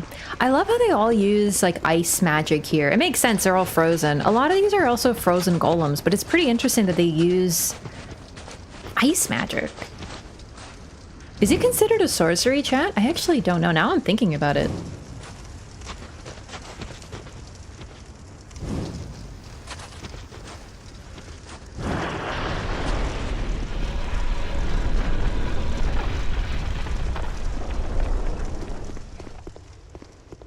Okay, so this room is really fucking evil. But we fortunately don't have to do anything here. We just have to live. Suffice to say, there's a reason this place was closed. Like, I too would close this.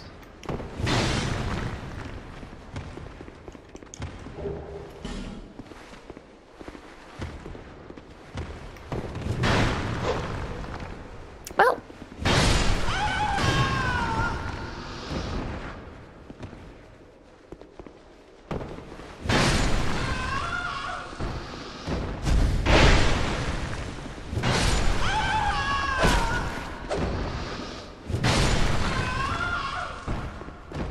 Flavor of Soul Spear. Ah, there it is. Yeah, I'm just wondering what exactly it is, because what's interesting is it seems to be what Alsana uses. And Nadalia can use pyromancy and is associated with it. And does that mean that Alsana is using sorcery? Bone Fist. Ooh, so exciting. Hello.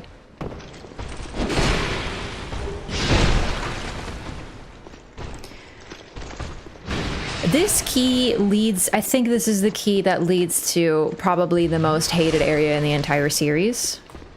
But I don't hate it.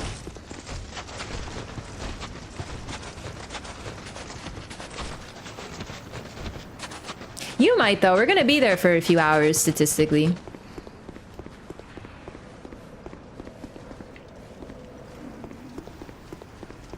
Frigid outskirts, yep. Apparently running through snow in high heels sounds the same as running through snow in boots. Pretty much. Yeah.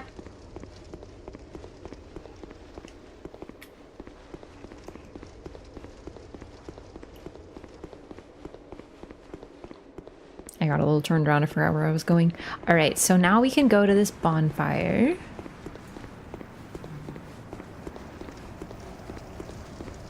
Although, now that we clear this, might actually want to go this way first. This area was nerfed 5 times across 5 patches / hotfixes. I didn't know, really? Was it the enemies or like what's going on with it? What do they do? Some of my favorite locations? Really? I don't think it's one of my favorites, but I don't mind it as much. It's definitely a pretty brutal run-up, all things considered, but I still find the area itself and the boss really neat, and I like the enemy designs. It's just, yeah, unfortunately you are probably going to spend a lot of time in that area. Running through the frigid outskirts is still better than running through areas that are super repetitive on your horse in Elden Ring. Oh fuck, it's evil Sonic. Hang on. I forgot this place, these I fear no man, but these scare me. Oh my god, move over, Bone Wheels. These things are genuinely worse than Bone Wheels. Holy shit, run. I forgot. Oh my god. Oh my fucking god.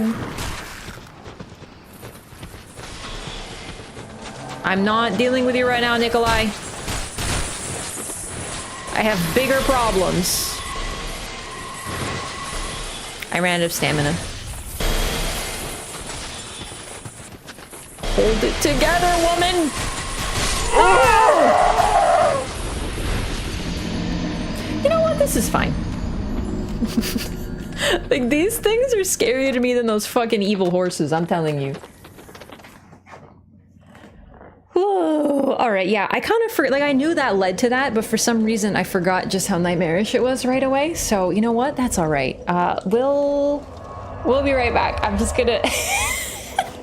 I'm just gonna use the restroom. BRB gamers.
I'm back.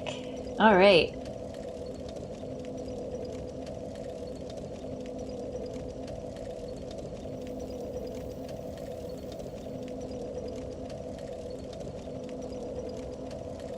That chaos flame in the tummy.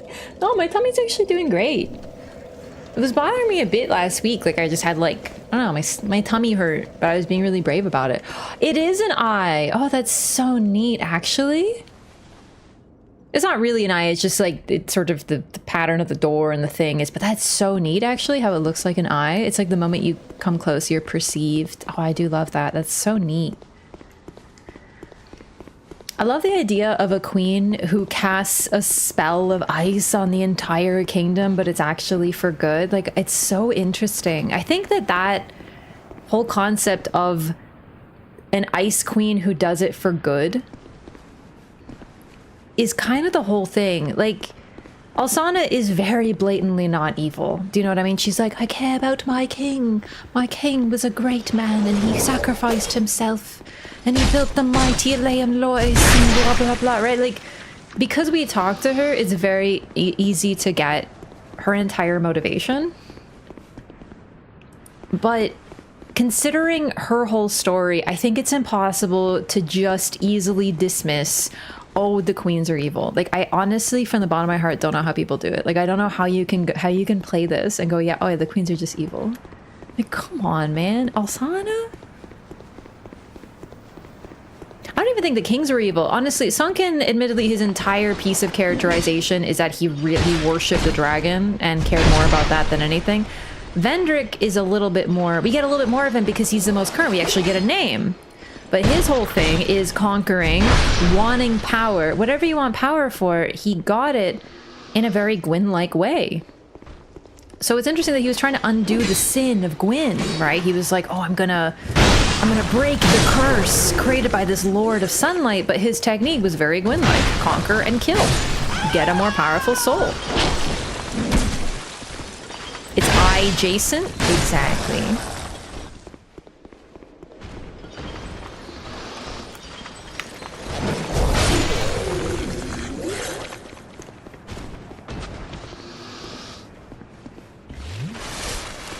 They all met their match with the queen. But I think the queens became more like them, and that's it. Because Alsana, eventually we get more dialogue from her. She sort of expresses that she was weak and she was scared. I don't think she was actually weak, though. Based on what she was able to do, what Nadalia was able to do right off the rip. Like, I think though fragments, they each had some power, they just weren't able to do as much with it. They also were kind of kicked out of their homes. They were born in the Abyss, and then the Abyss was destroyed.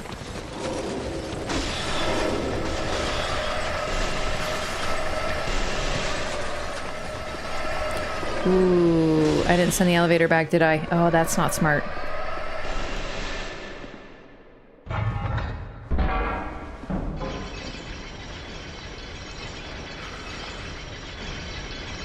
Oh, you guys don't come here? Oh, that's very helpful then. We're all set.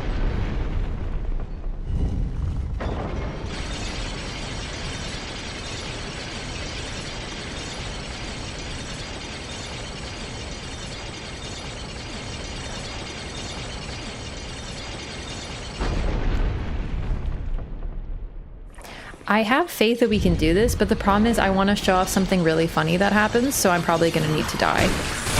Okay, that was a lot quicker than I thought it would be. These evil hedgehogs hurt you when you walk up to them. So they're like bone wheels, but worse. They are genuinely the scariest enemies that FromSoft has ever created to this day. I'm telling you, everyone talks about Frigid Outskirts. It's because people are too scared to talk about this zone. And also because it doesn't really have a name. It's just like the place that leads to, you know, the other place sort of thing. All this just for that. Oh, Dark Souls run-ups. Rip, dude.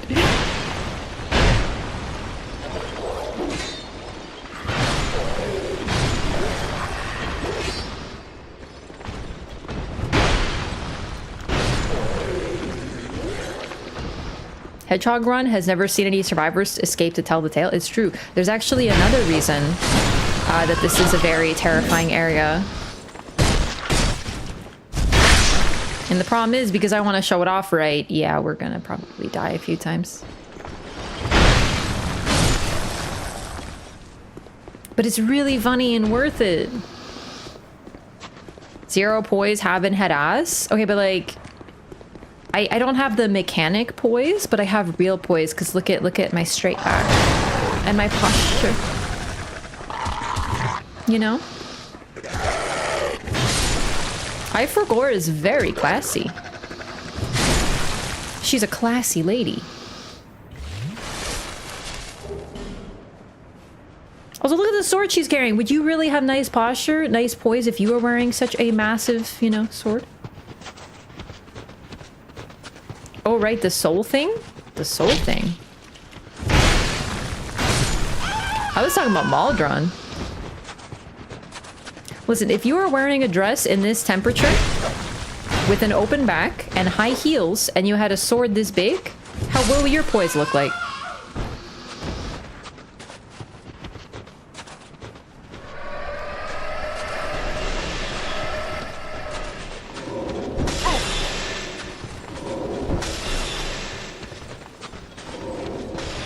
Make a good point. Please don't misunderstand. I too would struggle in this exact scenario.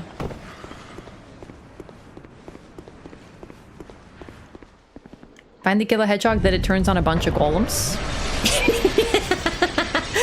See, I'm just talking about getting to the bonfire. That's the thing. Because I want to show off Maldron properly. Getting to the bonfire is at least part of the struggle.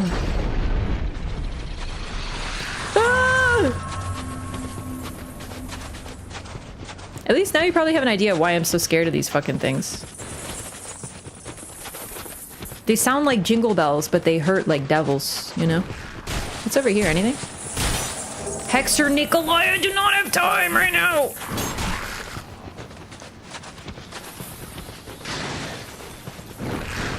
Holy fucking shit. Oh my god.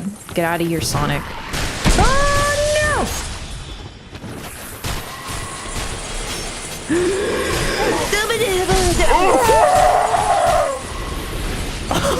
Oh my god. This might be the most chaotic area in the entire series. No! The pinky up, wheatgrass, smoothie drinking, kale, salad eating, perfect poise having, crown collecting queen. That's true. That's absolutely all true.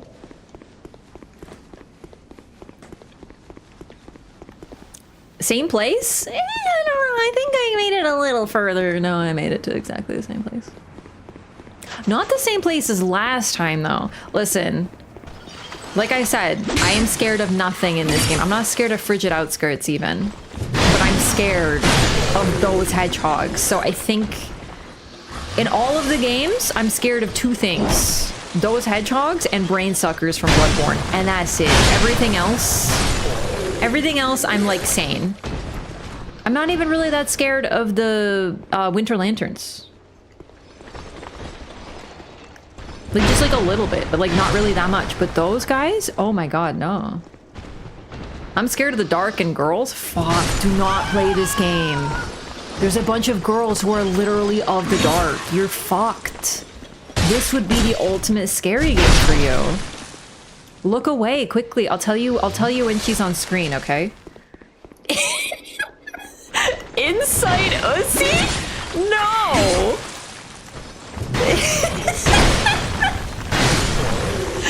That is so terrible.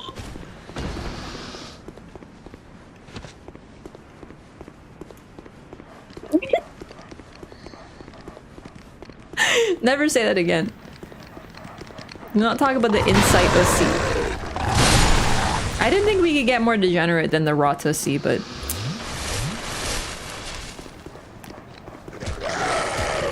Trickster god type of character in Souls? really. The what now? Nothing. I don't want to talk about it.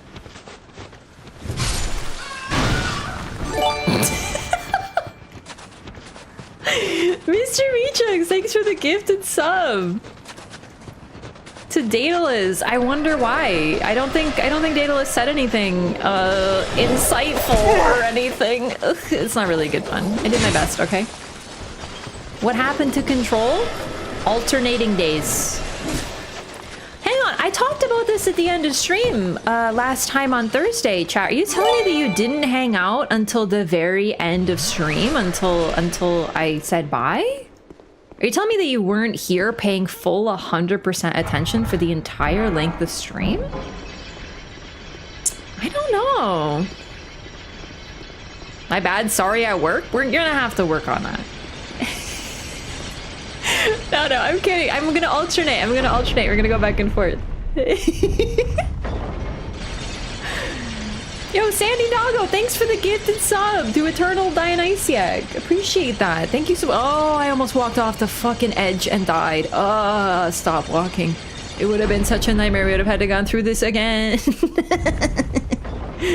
you so much for the gifted sub. Physically, I was holding the tablet, mentally asleep for an hour or so. No. No! It's happening again! Fucking get me out of this hell.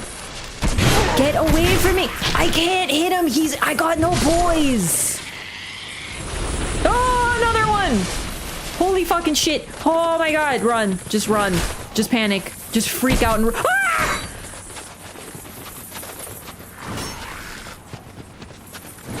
We're not gonna make it, gamers. We're not gonna make it, gamers. We're not gonna make it, gamers. Oh my fucking god. Okay, go. Just fucking climb. Okay, step one completed. Okay. There's another fucking rat back here. Oh my god. Don't. Okay, hide in the rat hole. You can heal on ladders? It's not the healing is the problem, it's my stamina.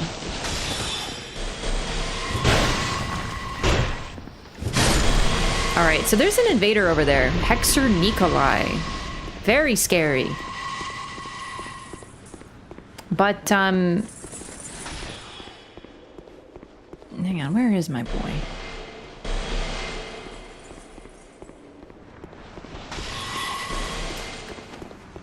Hang on, I'm searching. But they die so cute, little fucked up. Oh! There's some sort of friend over here. Well, he said hi, so... Guess we made a friend. Oh, shit! Okay, we're not gonna kill that one yet. It's very important. Ah, Nikolai!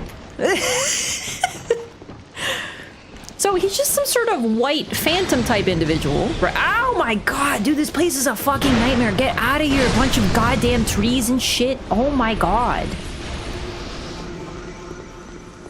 Nikolai! Is this what you do when someone's trying to get away from you? Okay, we're not worrying about this one right now. For one very important reason. Well, he's not doing anything to us, so we can't hurt him, right? That would be really mean. But after this run, there has to be some sort of bonfire or something nearby, right? So let's just get out of this chaos and try to run. Because maybe we can find a bonfire and then we'll be completely home free. Oh my god, you're so threatening. You traitor! You traitorous fiend! Oh my god, he wouldn't even let me get there. Maldron, you were supposed to backstab me when I grabbed the bonfire. This isn't what we planned. Oh my god, I'm telling you, you hire an unpaid actor and you get what you pay for, I guess. I'm telling you. Bluetooth mode. We practiced the lines, we did the whole run through. I thought he was gonna... Fucking Maldron. So yeah, that guy, despite the fact that he doesn't have any invader text, despite the fact that he isn't red because he's wearing a certain ring, is in fact yet another invader. And he waits there for you, and he tricks you. He will gesture. He will, you know, do exactly what's said. He will follow you around, and he won't hurt you. That time he did, probably because I saw the bonfire. But he will straight up not harm you at all. And then when you see the bonfire, he will stab you in the back and do your entire health bar. My very first introduction to Maldron was in this DLC, doing exactly that. I saw the bonfire, I tried to grab it, and he stabbed me in the back, and I died. And I had to go through Sonic the Hedgehog hell all over again.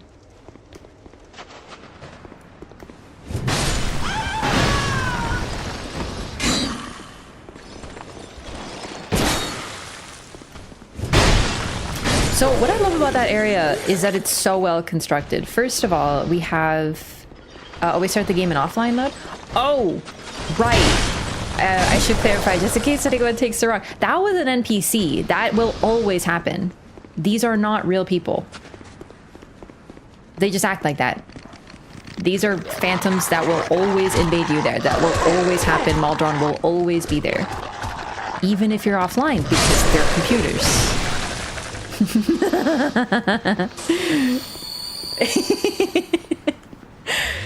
And what I love about that area is how evil but cleverly constructed it is. Yeah, they act very, very real. A couple people in chat have actually been saying, wow, is that a human? And for real, I can actually sit there and be like, are they? Because they can trick you. They gesture, they act way more human. You've probably noticed almost every phantom I've summoned, both on my side and as an NPC, as an invader, has done this.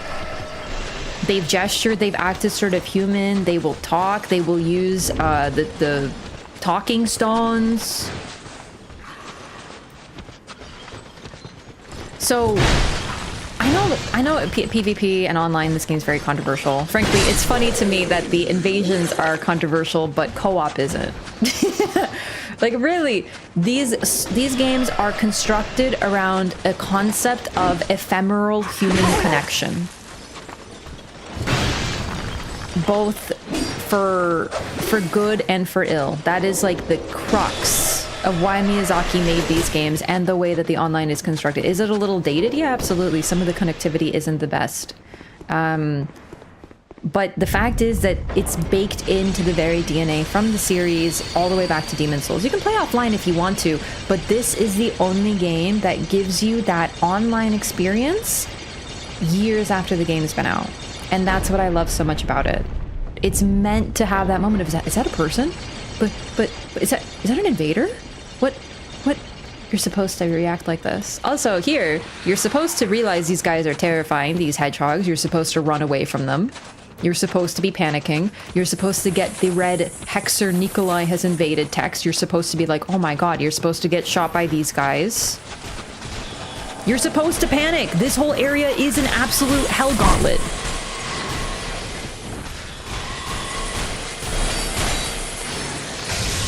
Fuck, really? My stamina?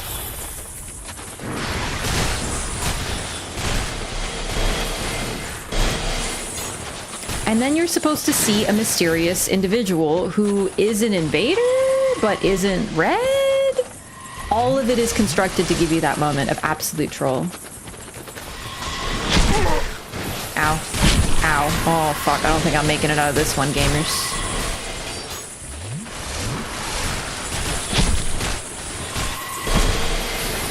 Damn it, Nikolai! Oh, fucking shit, dude. I'm getting blasted by like 15 trees. You cannot promise walk of peace me right now. You cannot do this to me after what I've been through.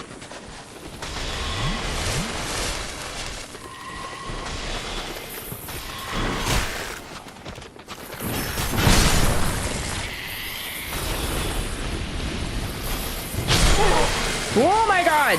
No. No. I'm trying so hard to survive. Whole game teaches you not to panic run, but to kill everything. It's true, but this is the only area where I don't even bother killing the Sonics because they're too fucking scary. And it doesn't really work that well. Alright, let's deal with Nikolai this time. Nikolai!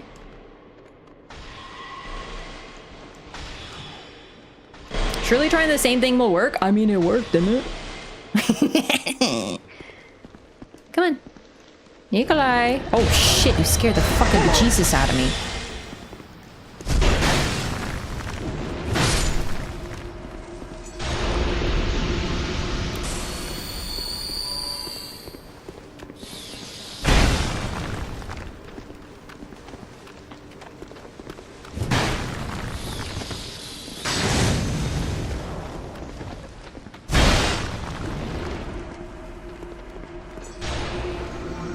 Do you really think this one through, Nikolai?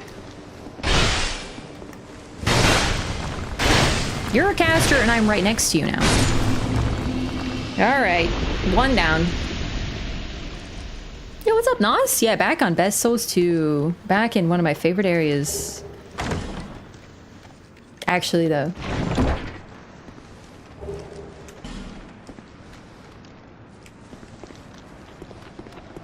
Alrighty, fuck the hedgehogs. Sorry, Sonic.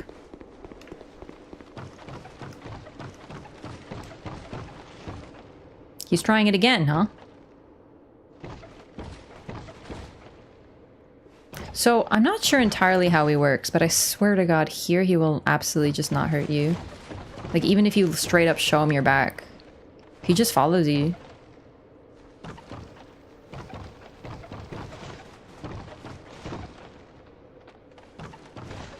This is what I mean about the AI.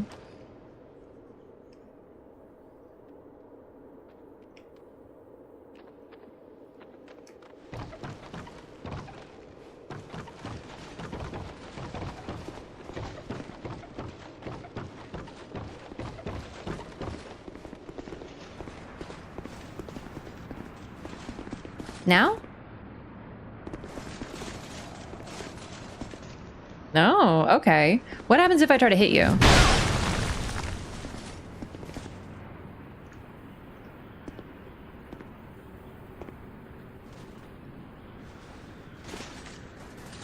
See what I mean? Once again, this is an AI. Oh, there we go! There we go, Maldron!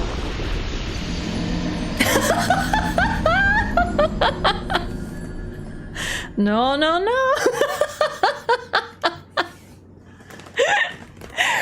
See what I mean? Yeah, he is so interesting. They straight up emote and everything. Like, listen, I know some people don't like PvP. I really invite you to just try and not take it so seriously because it is funny as shit. Genuinely, this game is such a highlight. People get so viscerally angry at this guy, though. Fuck Maldron. He ruined my life and he had sex with my wife. And he kicked my dog. And it's like, nah, dude. He just, like, did an emote after he killed you by surprise. Like, that's it. It was funny as shit. Like, so you died. You probably would have died of the fucking Sonics if not him. He's such a fucking asshole. I love him so much. And he's not even done. He's got more emotes for you.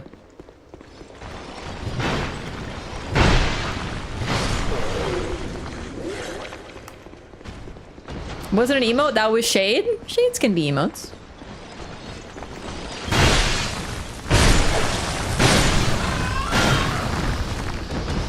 Can you see what this version is like? Oh, this is Scholar. Despawning run when? Every time Maldron kills me, we get one step closer to a despawning run.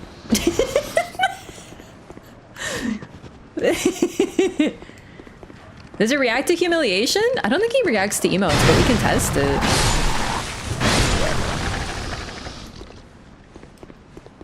I don't think any of them react to emotes.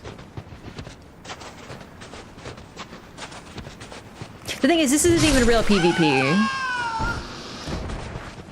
But this is like a snapshot into it, and no matter what, anyone playing this game, offline or online, will have this experience. And I love that very, very much. I wish they did something like this in the other games. The problem is that based on the response to NPCs in this game, I think they didn't because people actually got too angry. it's to me it's a little bonkers because I don't really take this game very serious. Like I love the lore and stuff, but like, you know, if I die to a guy stab me, like it's fucking funny, dude. Maldron is the funniest NPC ever.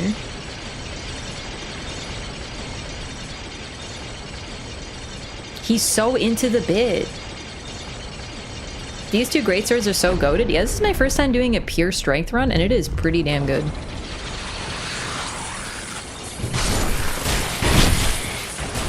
How are you alive?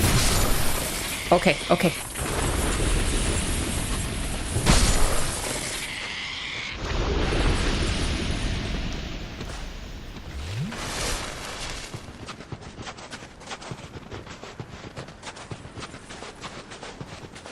Please try PvP in these games. You might end up really liking it. It's a little hard now with the older ones because, you know, less activity and stuff, but seriously, it is so worth a try. You might end up hooked. Whoop.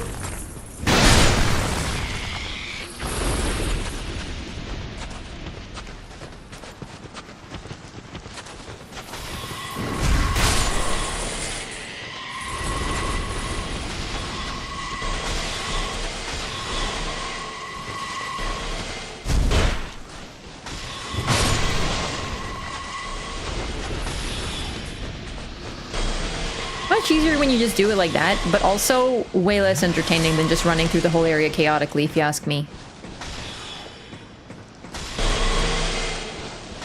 Are you joshing me? Just let me up the damn ladder. Oh my god. Now I'm being gatekept by the video game. That's why you are be an example. You are be an example. I am an example. I did lots of PV. I let one live. I did not mean to. Oh well. I am RB an example all the time, yeah. I'm retired now though. I did my time. Don't fall, you'll never get back up. I don't remember any of the DLC. Oh, sorry. I was roasting you for the URB an example. And I missed the DLC part. Yeah, no, I haven't done any of the DLC.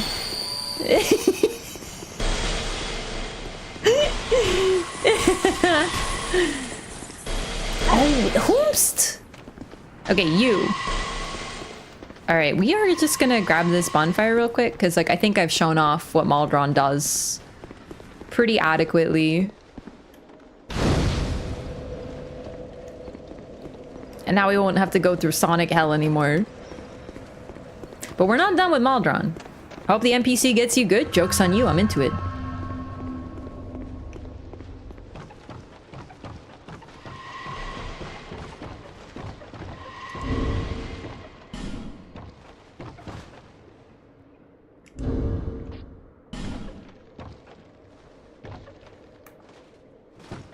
He does gesture back. Is it just coincidence?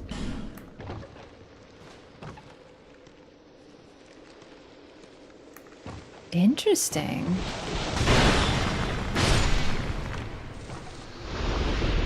All right, so I do want to show off what he does is the problem. So we're just gonna go here. We're not gonna attack him yet.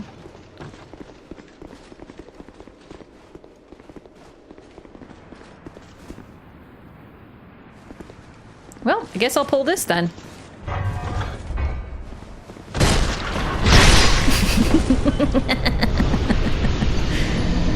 No gesture this time. Okay.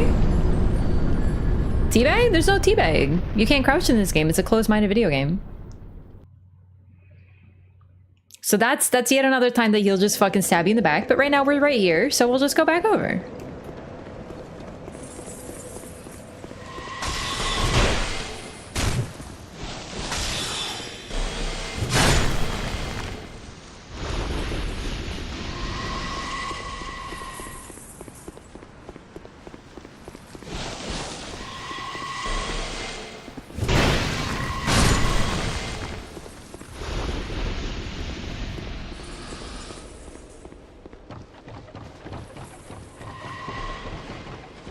He still tries to fucking play.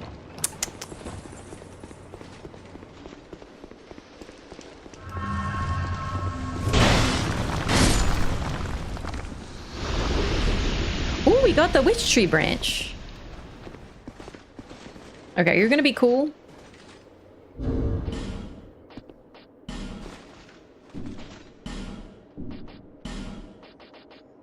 You already had one. So this confirms that these are forest wandering witch trees.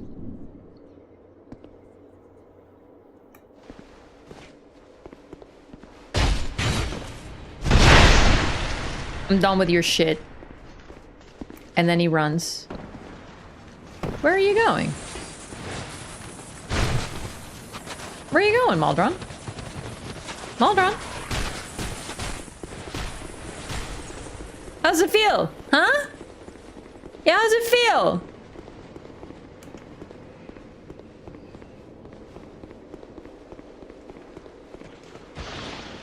Hey, I'm not letting you go, man. What the heck? He's got a pet covetous demon, and he heals too.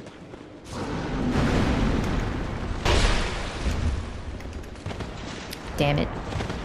Oh my god, oh my god. It's not the easiest situation. I think I actually kind of want to try to let him kill me because I think now he does the decapitate emote, but frankly, it's not that hard to lose to him. Fuck. He did it, he got me. Decapitate? Yup. He's actually top to bottom such a bitch. I love him so much. Like, he is so funny. He uses 4 whole emotes.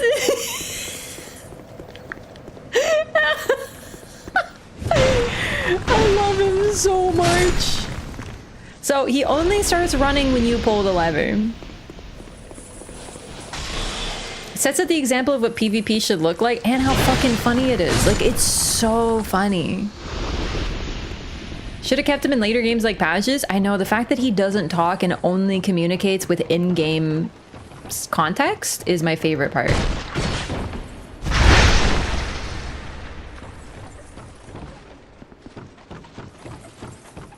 Where are you going, Maldron?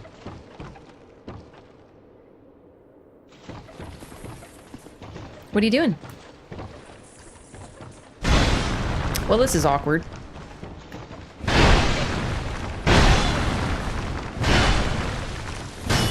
Oh, he's free.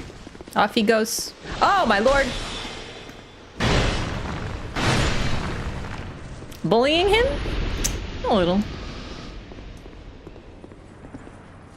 He's the Fortnite of Dark Souls? Dude, Fortnite fucking wishes. Are you kidding me? The man's the funniest thing. He does kind of do a dance on you, like in Fortnite, though. Please flip a tree? What do you mean flip a tree? Hang on, I'm on an assassination mission right now. Oh, yeah, also this is a trap. When you fall down here, like, you can't get back up, so...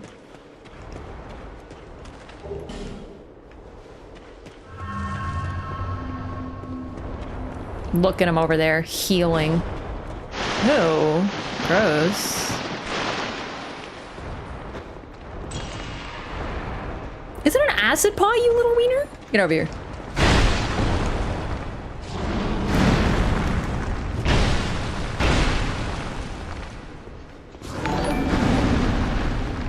Yo, Kuro Phalanx! Thank you for 17 months! Thank you so much for the Prime! I appreciate the support. Welcome back. He throws like a little girl? Why not like a little boy? What's so wrong with throwing like a little girl? I will also have you know that that is the general throwing animation, so I'm afraid we all throw like little girls. Ow! I'm afraid that's what we all do. I love how they reskin Covetous Demon just to give Maldron a friend. Because no one else would be friends with you. Just kidding, Maldron. I'd be your friend. You're so funny. Oh, God. Oh, my God. What now, biatch? Oh, nice try. Damn it. Oh, not the running poke. Nope. You know what? That's fair. This ain't a duel.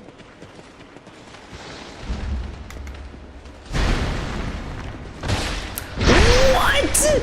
Oh my god! He got me so good! Yeah. Should be the same when fighting Moog. Just kidding, Moog. I'd be your friend. Yeah, but I don't want to be Moog's friend. Sorry, like, I know it's not his choice, okay? But Moog is in love with Mikola, and I'm afraid that's a big red flag. Raph, he was literally brainwashed. It's not his fault. I don't know. That's a skill issue. I wasn't brainwashed.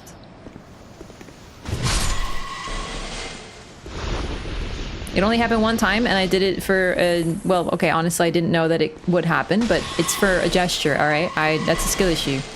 I would simply not be brainwashed. Cool about him is he runs away, but he's actually pretty good in a fight. He has really good invader energy because, yeah, a lot of the time invaders can be, like, not always, obviously, unfortunately, for me, with the people that I've run into as co-invaders. But a lot of the time, invaders they do a lot of PvP. They're good at the game, right? So, yeah, he is a real threat. He has, I think he has the crit ring or something. He does a shit ton of damage on backstabs.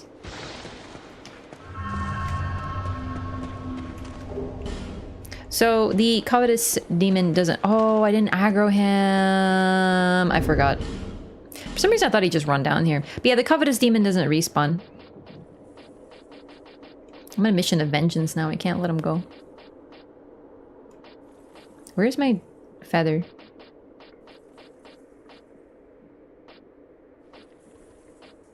There it is. I should probably hotkey it.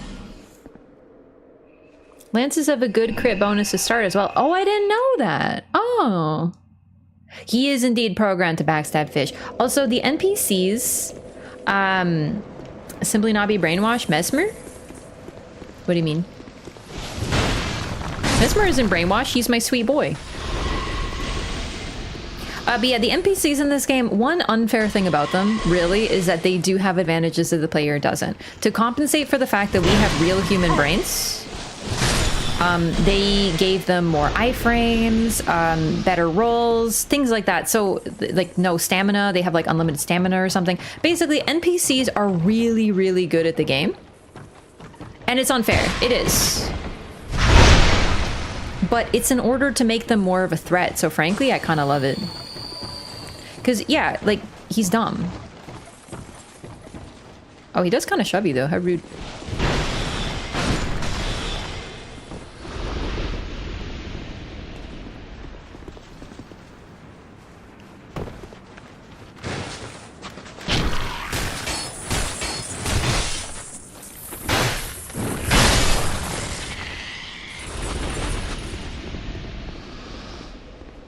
Infinite spells, yeah, exactly. So they do have advantages, and that does make them better. So some people are like, you know, they consider that unfair, but at the same time, the point is to make them a threat like a human.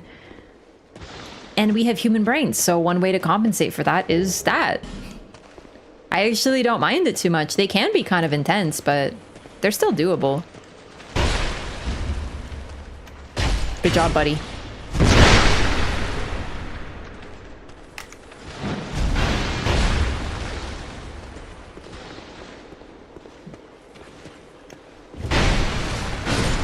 Just healed right in front of me.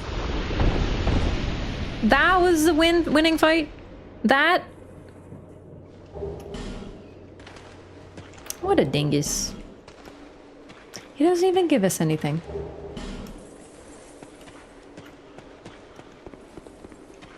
And that's it. Well, this is how we progress, but you know, that's it for Maldron. Oh my god. I am in a nightmare.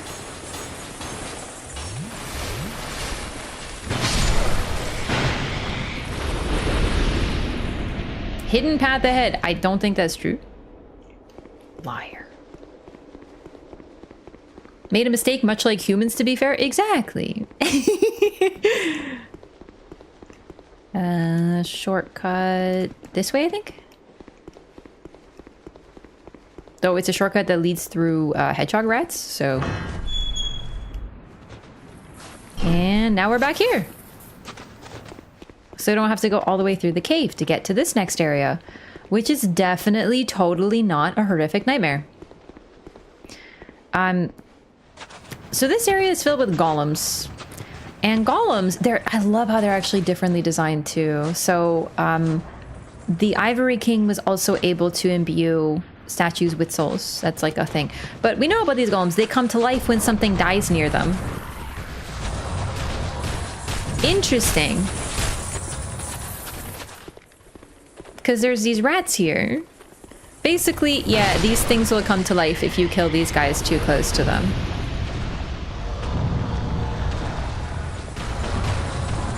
I'm gonna try to avoid this. I don't need to create more enemies for myself.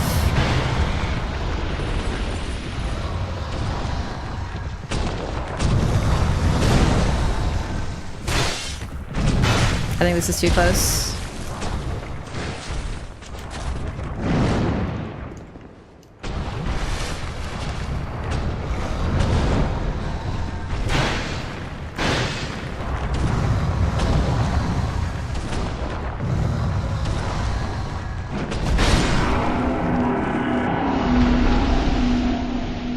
Okay.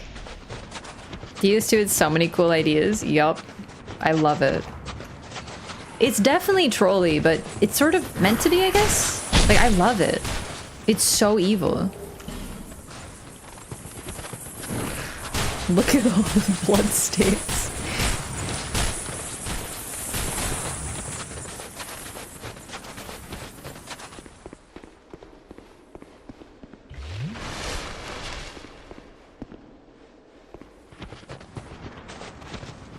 Yeah, roll on back home, Sonic.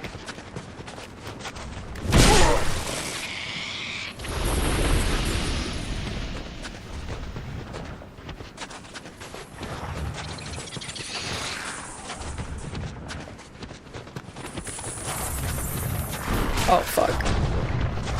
Ooh! Take me home.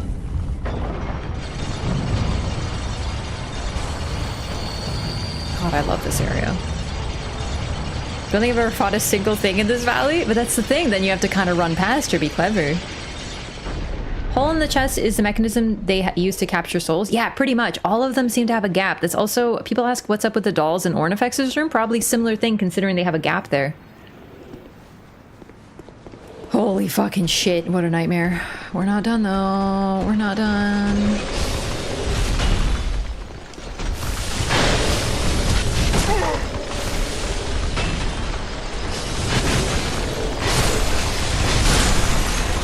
That was really bold, but it paid off, thank God.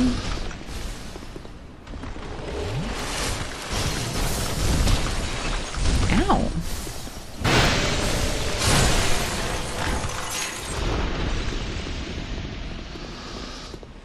All this leads to a knight, basically. One of the knights that will help us with the boss.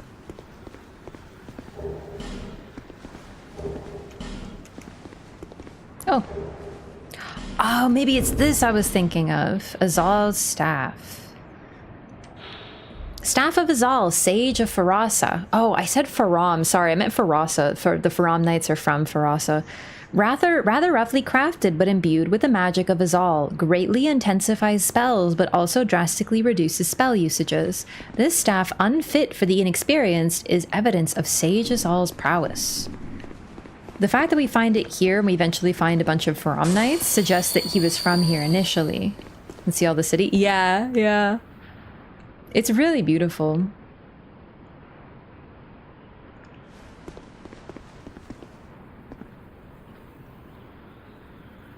I think this is actually the only, well, the sunken city as well. But looking at this one, we don't get to really go to it. But it looks largely like a normal city with a normal skyline. It had a chapel, cathedral right before the castle.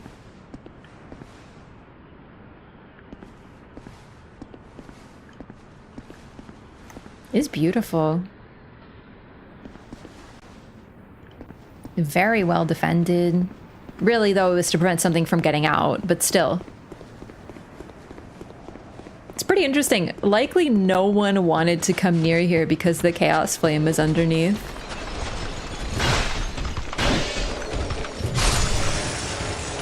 I think the worst thing you could say about the Ivory King is that he was fucking crazy. But probably for a good reason. He was crazy in like a noble way, you know? Oh, these fucking rats.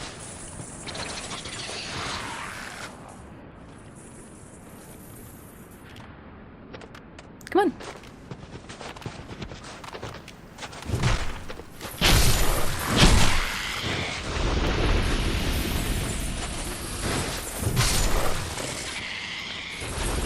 Almost there.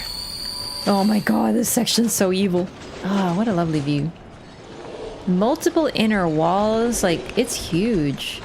It's very Attack on Titan too, actually, looking at it like this.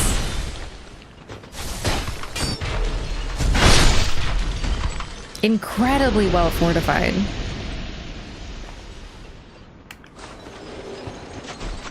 Like, multiple inner walls and shit. Very neat. Hedgehogs with bunny ears. I won't call them bunnies because bunnies are cute.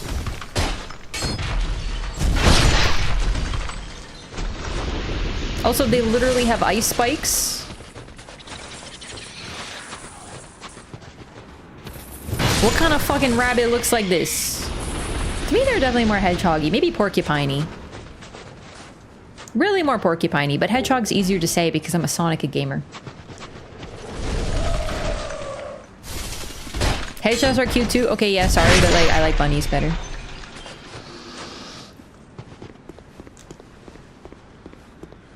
Dang, porcupines, way harder to say. Snowball time? What? Snowball?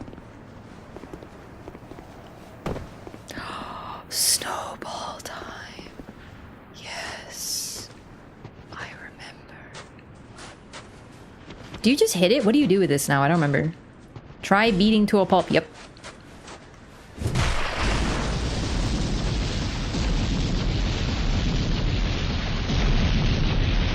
This is just like Animal Crossing, for real. You can do this in Animal Crossing.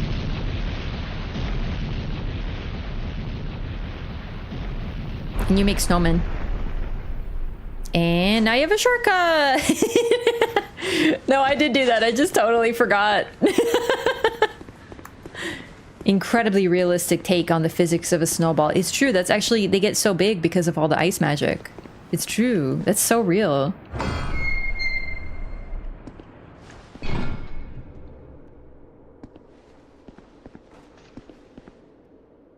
Sup?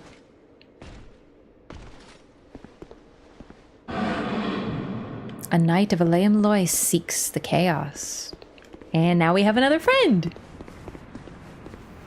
All that for that. Worth it, don't get me wrong, but my god, this knight really had to go all the way to frozen porcupine hell, huh?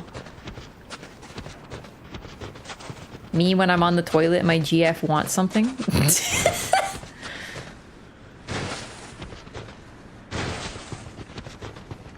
Living in an area where avalanches happen? Is that what happens? You roll like a snowball down a hill and suddenly a gigantic snowball emerges?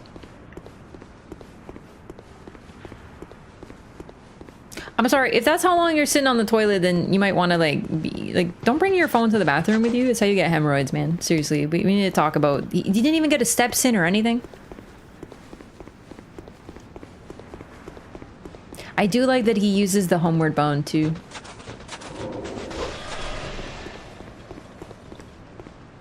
Excuse me? Don't bring your phone into the toilet. It makes you sit longer and you get hemorrhoids, dude. It's bad for your butt. You're trying to take bathroom phone away from me now? Okay, fine if you want hemorrhoids. Damn, okay. Didn't realize.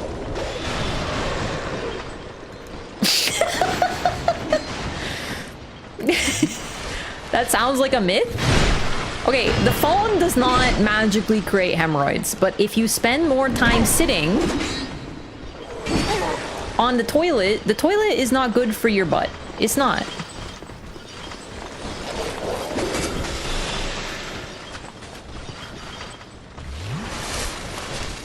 If you spend too much time on it, it's like the worst position ever. You're putting all this weight and pressure. Yeah, it can cause some issues. It's real. Damn it. I have 57,000 souls. That's okay. Getting hemorrhoids is a low testosterone problem. Doesn't apply to me.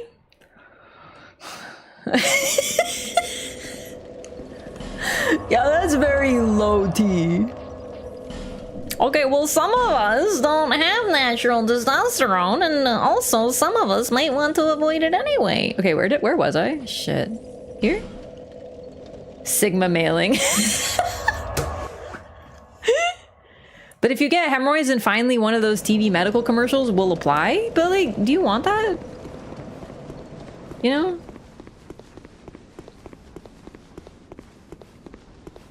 Yeah, Utana, can I get some backup with this right now?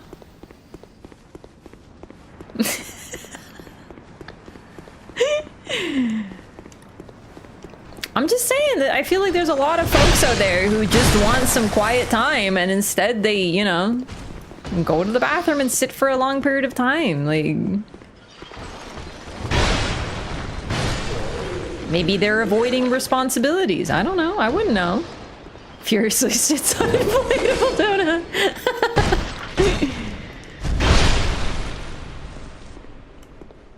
Yeah, I mean, I guess if you want to take one of the medicines from the commercials where the people like dance around really happily in the sunshine while someone tells you all of the side effects that will occur from taking the medication, then like, I guess that's like your life, but you know.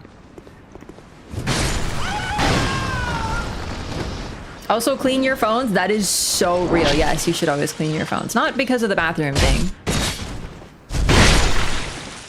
How long are we talking here? 20 minutes, 40 minutes? Okay. You should really spend like 5 minutes on the toilet at most. And if you're spending any more than that, then it's not good.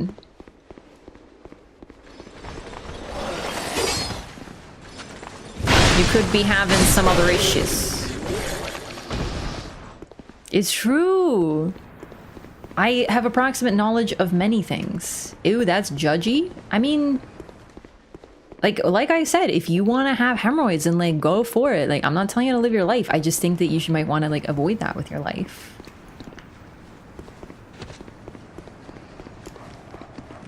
I don't know. I'm not backseating your life, and I'm not backseating your backseat, you know? Also, why you can't read books on the toilet. That's so... Do people actually fucking do that? Like, just like, do your business and move on to another locale. Like, go to sit on your couch or be comfy or something.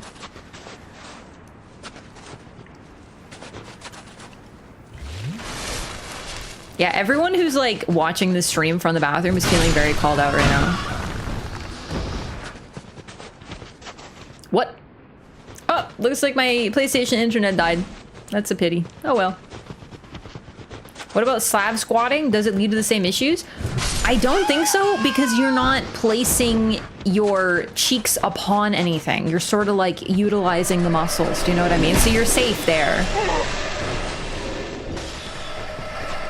I don't know, I'm not like a professional slab squatter though. I don't really partake. Maybe we should ask Patches about this. What about taking your time and don't take the phone with you? Taking your time is suggesting that maybe you are taking too long, which is not good for you because you're straining yourself.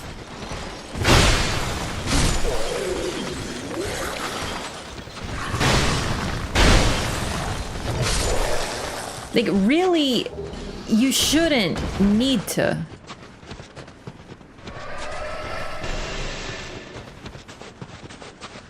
Oh, you mean slab squatting in general? Oh no, that's like actually really good for you.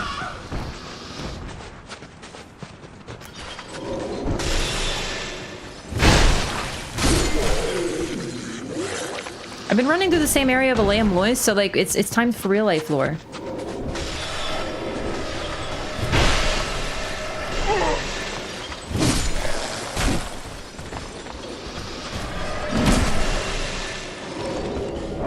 I got the ice rapier. It's over for all of you. Too bad I just got signed off of PlayStation.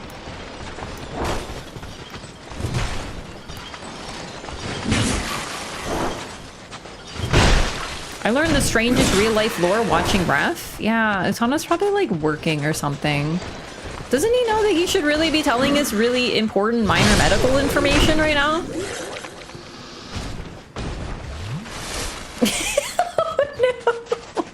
It's a very private moment that you've now shared with all of us. Hence the saying shit or get off the pot. It's actually very valid medical advice. That's crazy.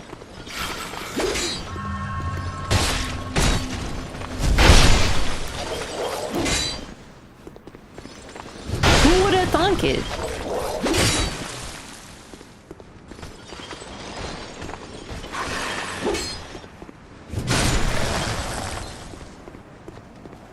Hello, have you come to stab me with your icicle?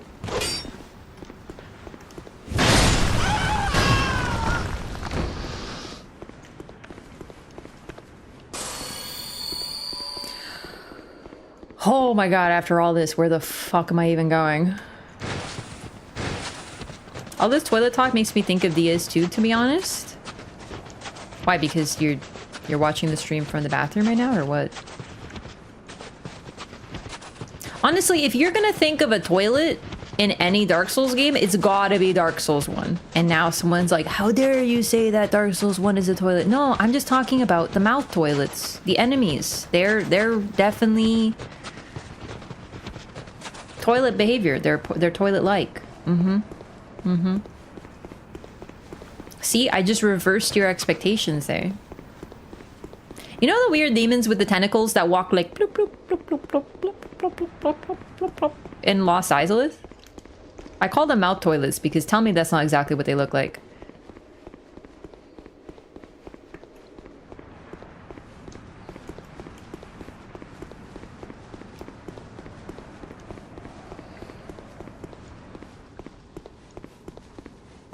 How do they walk like? They walk like plop, plop, plop, plop, plop, plop, plop, plop, plop, plop, plop, plop.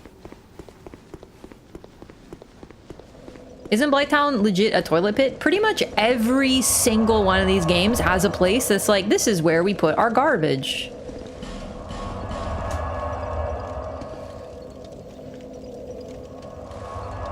If your toilet looks like that, I suggest leave your house. Maybe people will be getting less hemorrhoids.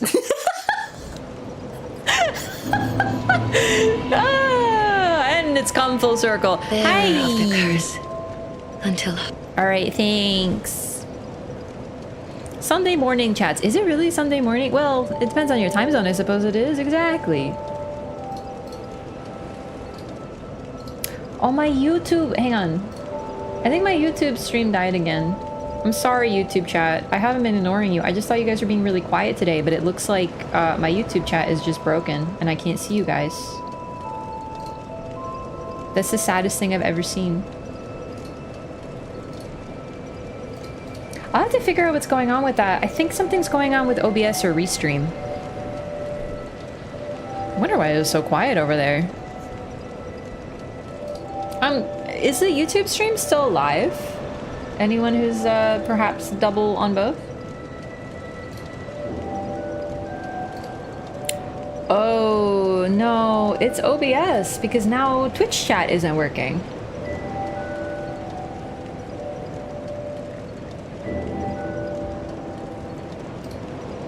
I wonder if this is the task manager thing that I did. 1 second. Because I will know that this wasn't happening until I did that.